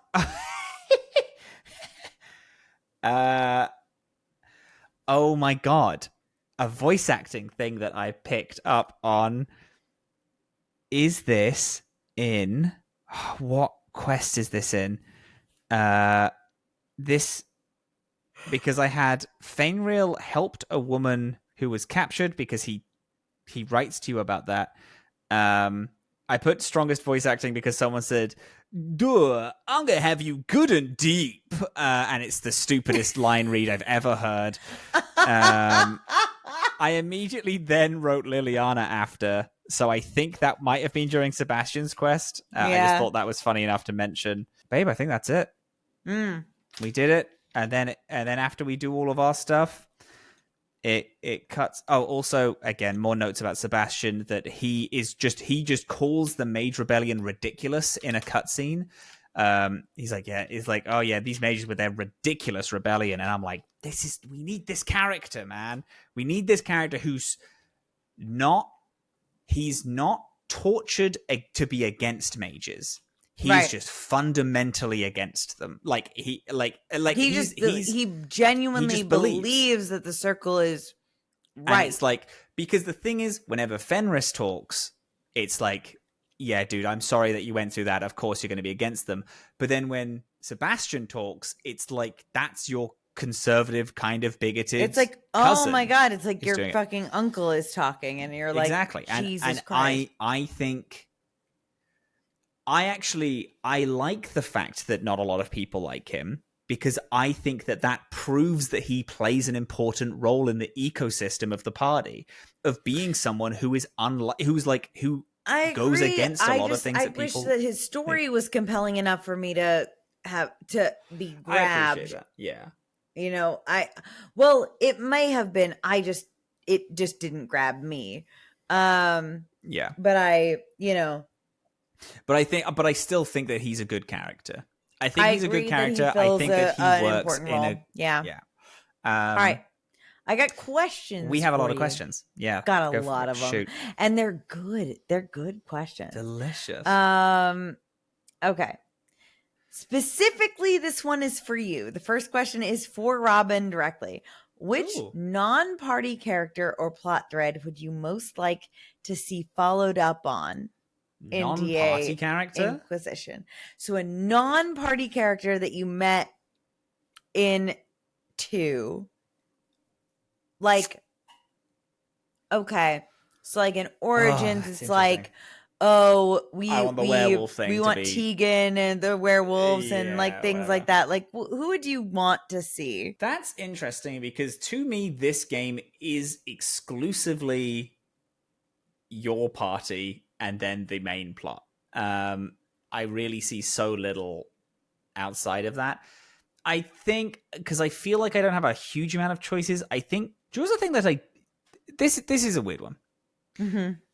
Whilst scurrying through Lowtown, I got accosted by a stupid amount of people who were all named followers of She. And I never actually found out who that was. I got like a bloodied note. I thought it was Knight Commander Meredith. It's not. I went in. I think it's a demon who's just. It is a demon. That's boring. I want them to retcon that and do something interesting with it. You know what I would love? Admittedly, this is not party, but I would really like to see the Aristoc is dead, and also the Cerebar, so I found interesting, were dead. Damn it. So I guess that doesn't follow through. Wow, this is actually pretty hard. I don't think I found many people that interesting in this game, outside of the party, who I found the most interesting people on the planet. Yep. Yeah. My answer. My answer would be that the people that are there to hire us in the beginning. Oh yeah. You have the smuggler's ring and you have the mercenaries. The mercenaries. I would love to get to know them and like have them evolve through the game with us, and to kind of like I think that if the game had more time, I think that probably would have been a thing that would have happened. Yeah.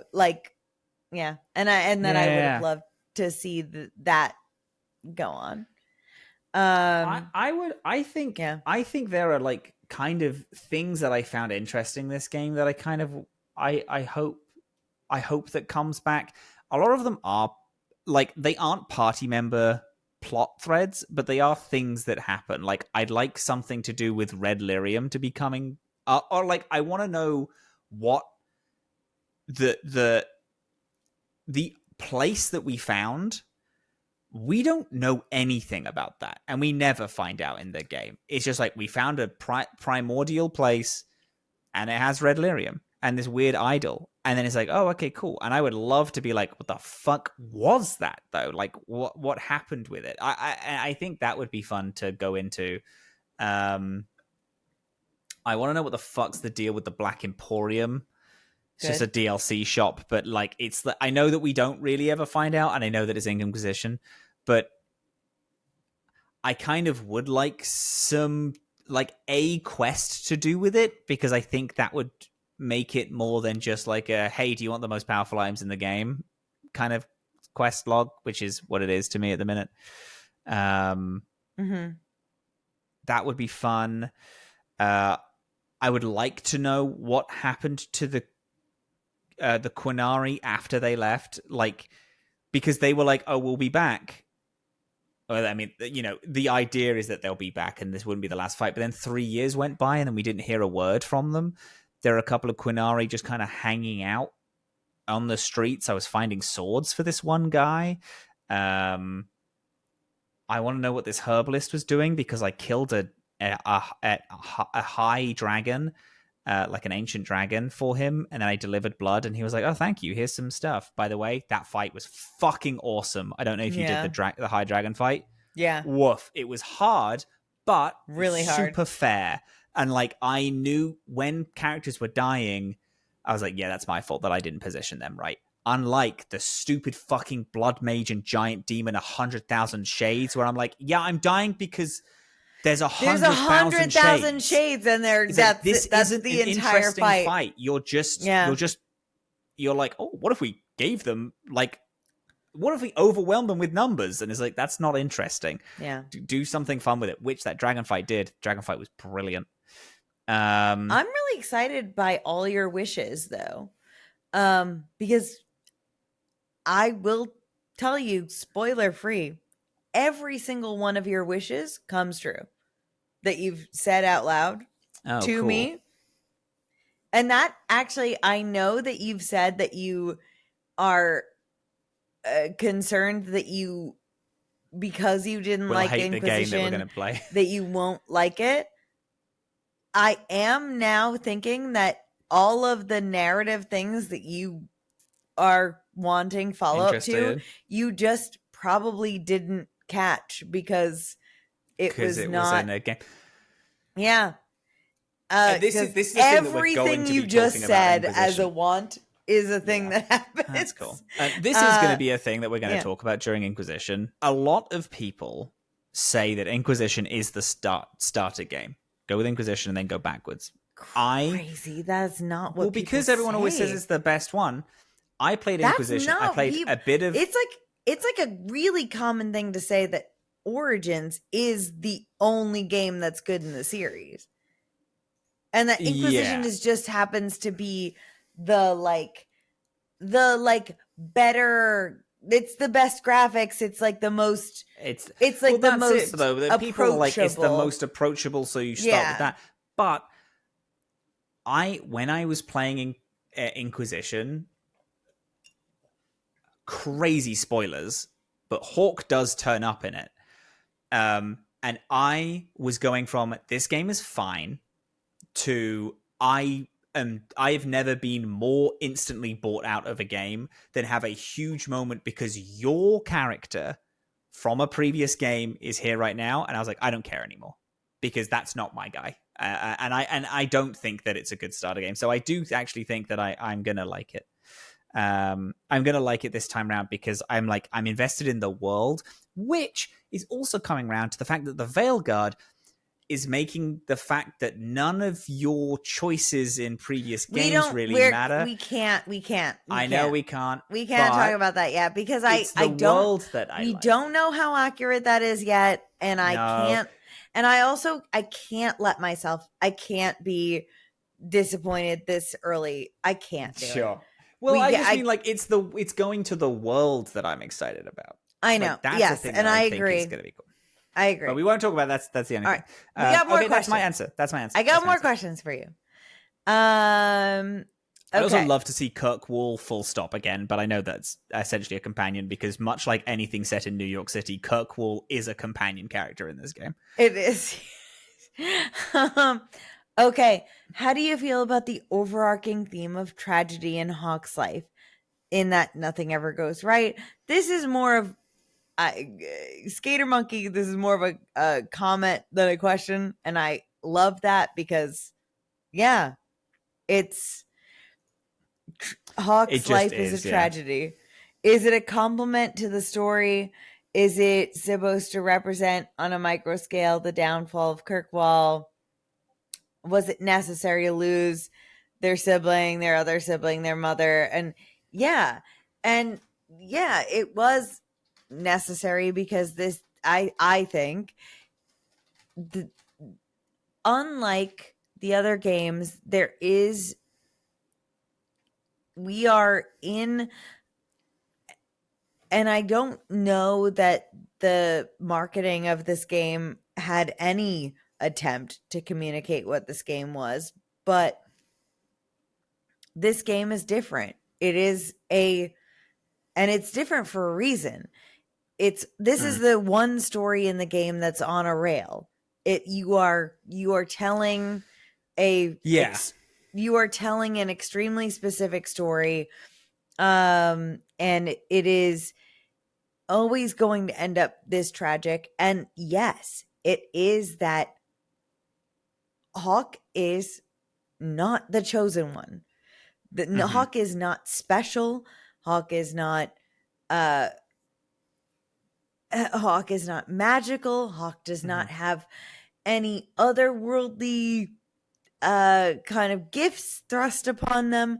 Hawk is just a person and is thrust into this thing and is trying, but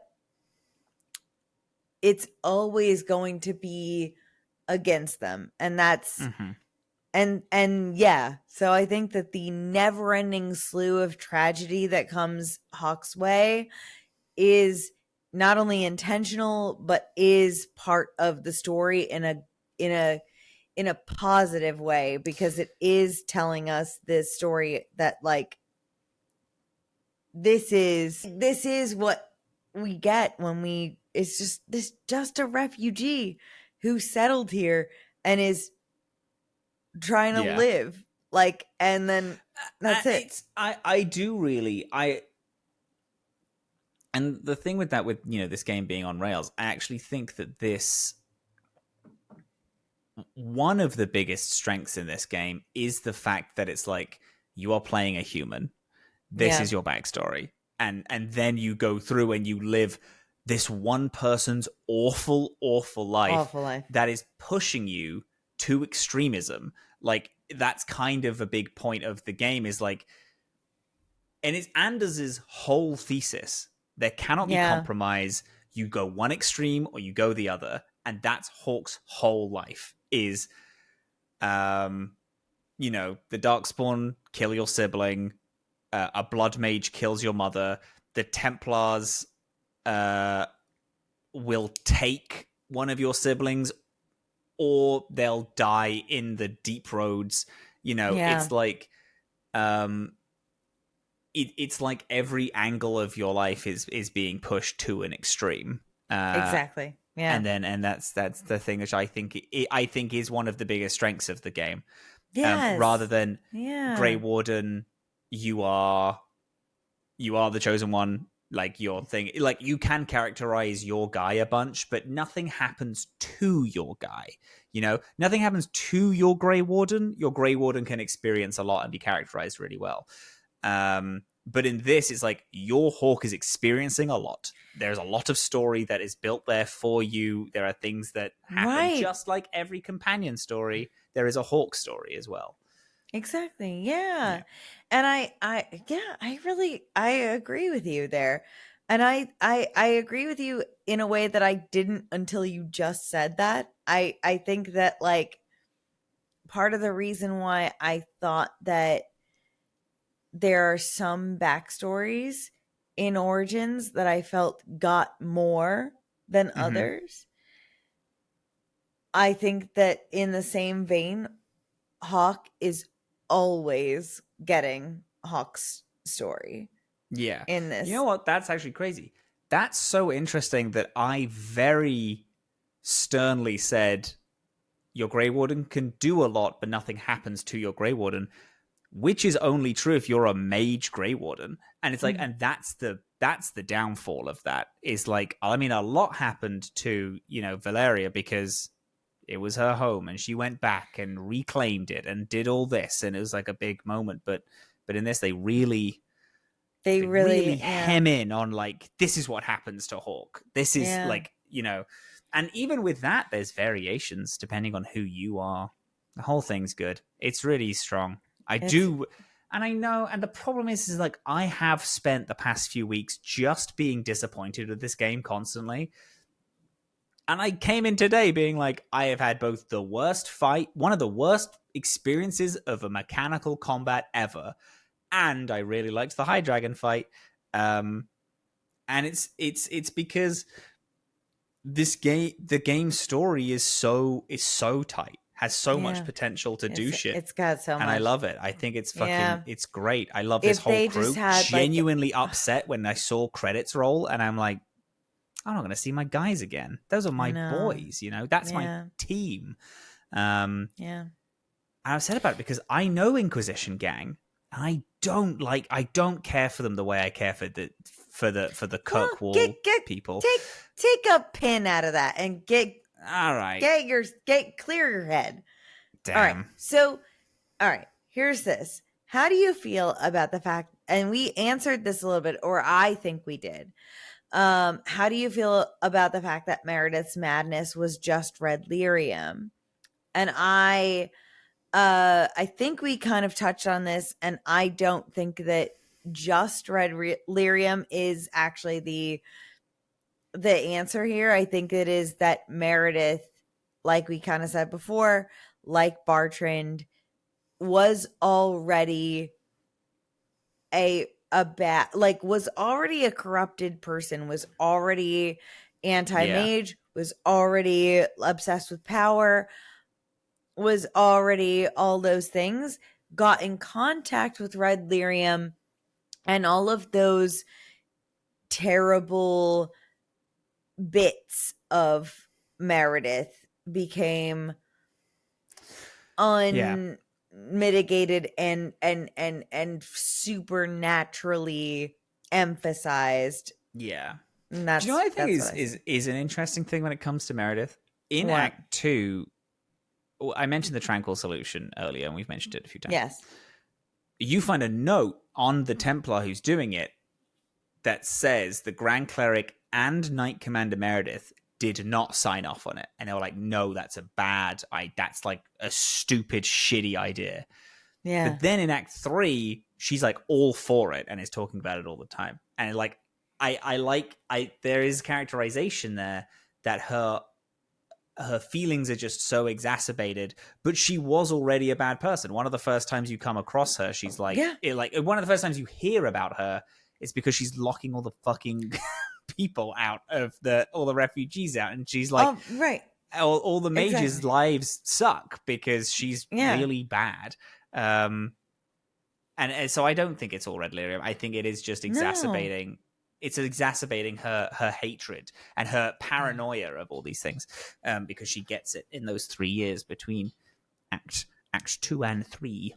Yeah. We also did miss one. If you had to pick a non-romanceable character to romance, who would it be and why?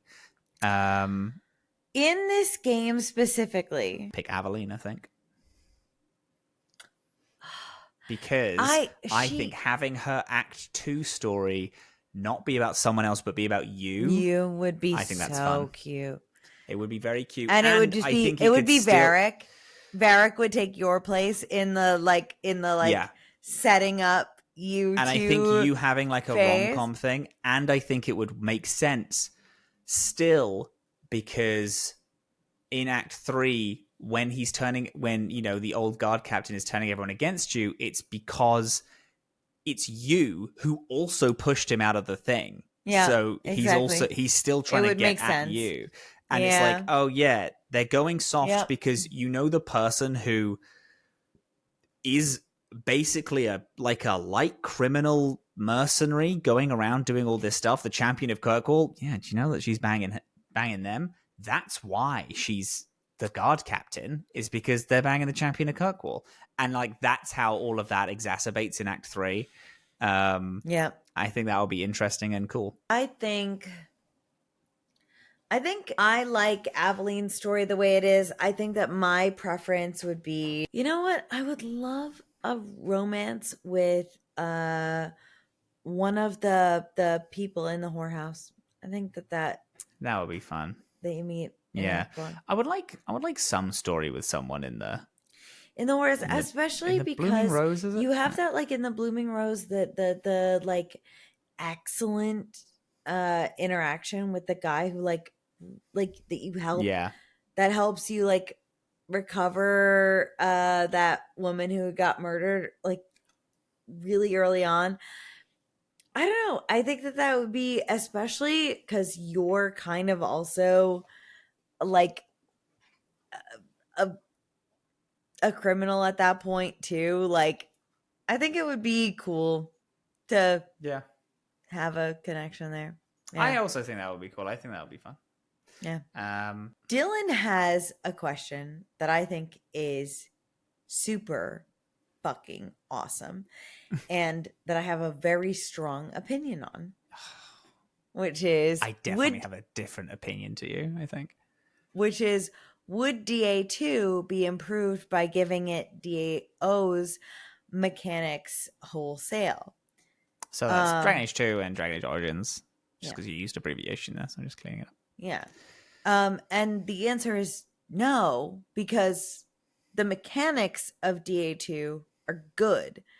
It's just that the fucking like the fight algorithm is bad. I like the fight. I like the mechanics of the fight in 2, and I like the way that the fights work. I like the way the spells and abilities work. I wouldn't want to change that. It's just that they didn't have enough time to build out the maps.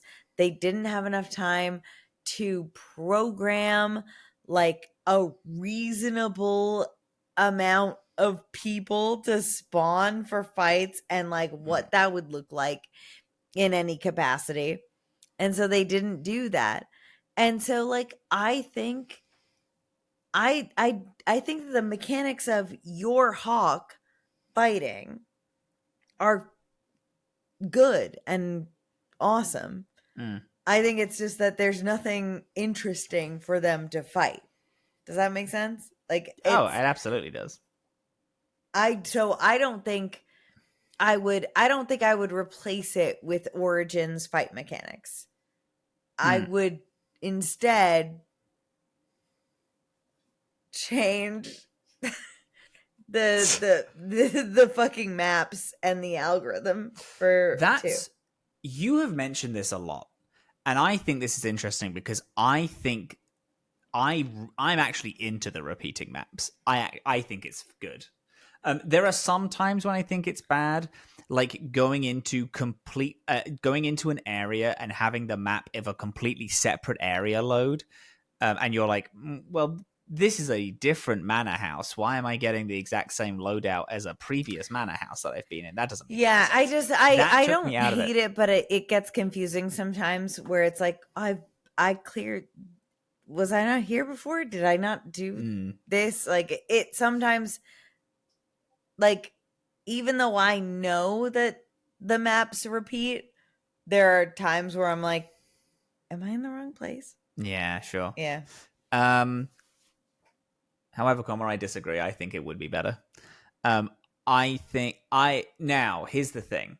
I am not talking if you took DA2 as it was and put in Origins' mechanics, would it be better? No, in that case, it would be exactly the same game. Yeah. Because it's the monsters. If we're talking about, hey, early on in dev cycle, when they were like, should we keep DAO's mechanics? I would say yes. I would say yes, keep the mechanics, give a new coat of paint. And they did that to a degree, but I'm talking like I want, you know, like I want you to keep like enemy health values, all of the back end stuff keep, because that's great. I never felt too overwhelmed in Origins, and if I did, it was fun, and it was like, oh shit, how am I going to get out of this sticky wicket? Yeah, that's right, baby, sticky wicket. It's a phrase that we're using from now on. That's okay. That's okay. Yeah. It's the thing for me is, you know what? Maybe this is because I was playing a warrior, and maybe warrior just isn't very fun.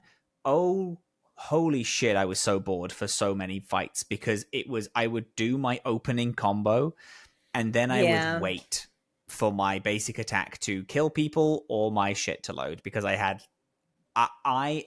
as whatever level I was at the end, 24 or whatever, I had like 7 things that I could do. Most of my shit was sustained abilities, and I thought that was I like sustained abilities as an idea, but most of my shit was sustained, and I thought it was pretty dull. And I was playing a dull class. I was playing a fucking sword and board paladin till the end. But there's shit that I kind of wish that I could have done that I know can be done because Alistair did it in 1, and I thought that was very fun. Also, why is it called Dragon Age 2? Because wasn't the working title Dragon Age Exodus, which is way better? Fuck off. No. What are you talking about? You're wrong, first of all. Are you saying no to Dragon Age Exodus is not better than Dragon Age 2? No, I'm saying that that's not the name of this game.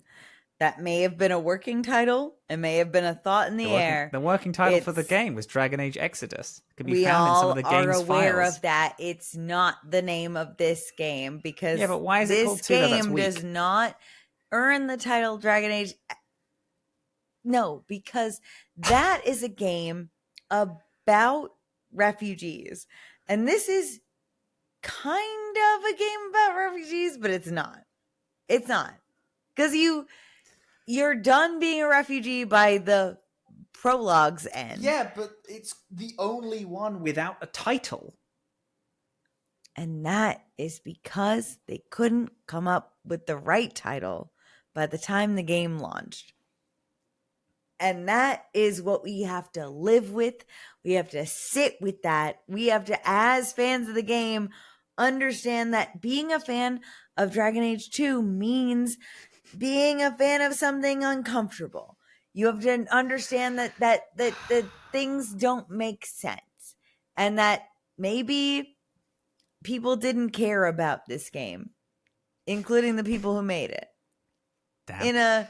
I was really excited to be very angrily like, no, do you know what we're going to do, everyone? I am going to call the game Dragon Age Exodus. If you want me to pay attention to you in the Discord, you have to call it Dragon Age Exodus. No. But then you made it into a whole philosophical thing about standing next to the underdog, and now I have to support you. I have no choice. Yeah, you do. Fucking I'm asshole. so sorry. I have a question for you. Yeah. Who is your favorite companion in this game?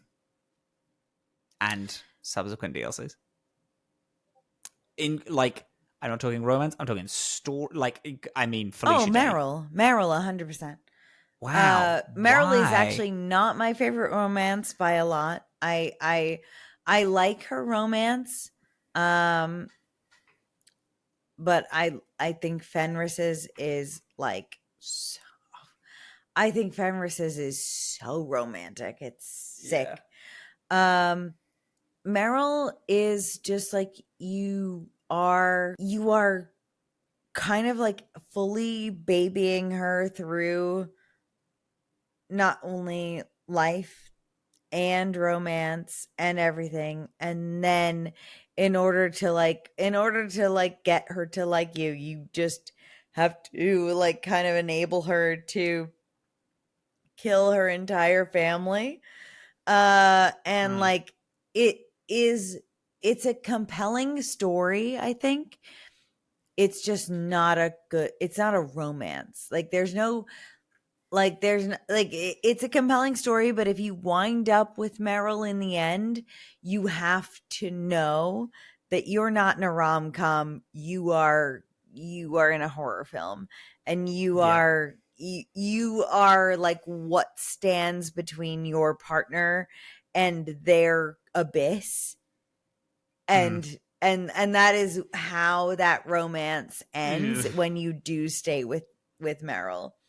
And that is its own story. It's still very cool and interesting, but but it's not, to me, a romance. Like the way that Fenris is like that, like he goes through this whole arc of like, I want to be with you, but I am so broken, and that like, and then like leaves you.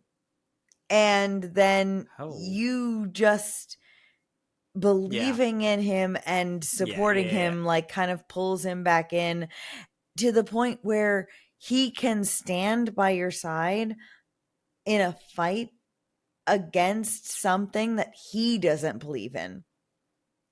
But because he loves you so much, he's willing to take the leap on it. That, to me, that's a romance. Yeah. Meryl's story is devastating and interesting, and I love it. And I think it's exceptional. It's not a romance, and so that's my answer. Nice. Interesting. Yeah. It's cool. That's what I was just wondering. You're so interesting and have good, fun, interesting points. I was curious. Yeah. Do you want to know something? I'd love to know something. We're going to play the intro to Inquisition next week. We are. I love to. I do genuinely like it, and playing it this time around, I do feel like more appreciation for it. I understand all of the complaints that people have about it. I share them. I'm in on it. I get it. I'm into it. There's a lot of faults with this game, and it's kind of really hard to ignore. I get that you may not love Inquisition. I think you're gonna like it better than you did. I think I'm gonna like it better. I think I'm gonna really enjoy it this time around. But you may not love it. I am a fucking Inquisition lover. I love that game so much. I'm gonna be so fucking insufferable, and I am so excited to be so fucking insufferable about this game. This is my time to be alive is upon us. This is the one. So, next week, we are going to be doing the prologue, Wrath of Heaven, and then The Threat Remains. Yeah, is what we're doing. Our rules for Dragon Age Inquisition: Haven/Skyhold as much as you like, in-game DLC content as much or as little as you like. Yes. So you get to do as much. And our to state, like, our DLC that is like that we are doing a separate episode for are the Descent and the Jaws of Hakon and Trespasser. Trespasser is an expansion, though, right? It's not a DLC. Would you call it an expansion rather than a DLC? Like Awakening is? It's still a DLC. It is. Trespasser is it's not more or less than, it's not quite as different as how Awakening was, where it was like a full separate game. It is like it's relative to everything else. I would just say that, shoot, what was I saying? You're just talking about how much you love it. I was. The DLCs. That's true. The Trespasser. How it's not like Awakening.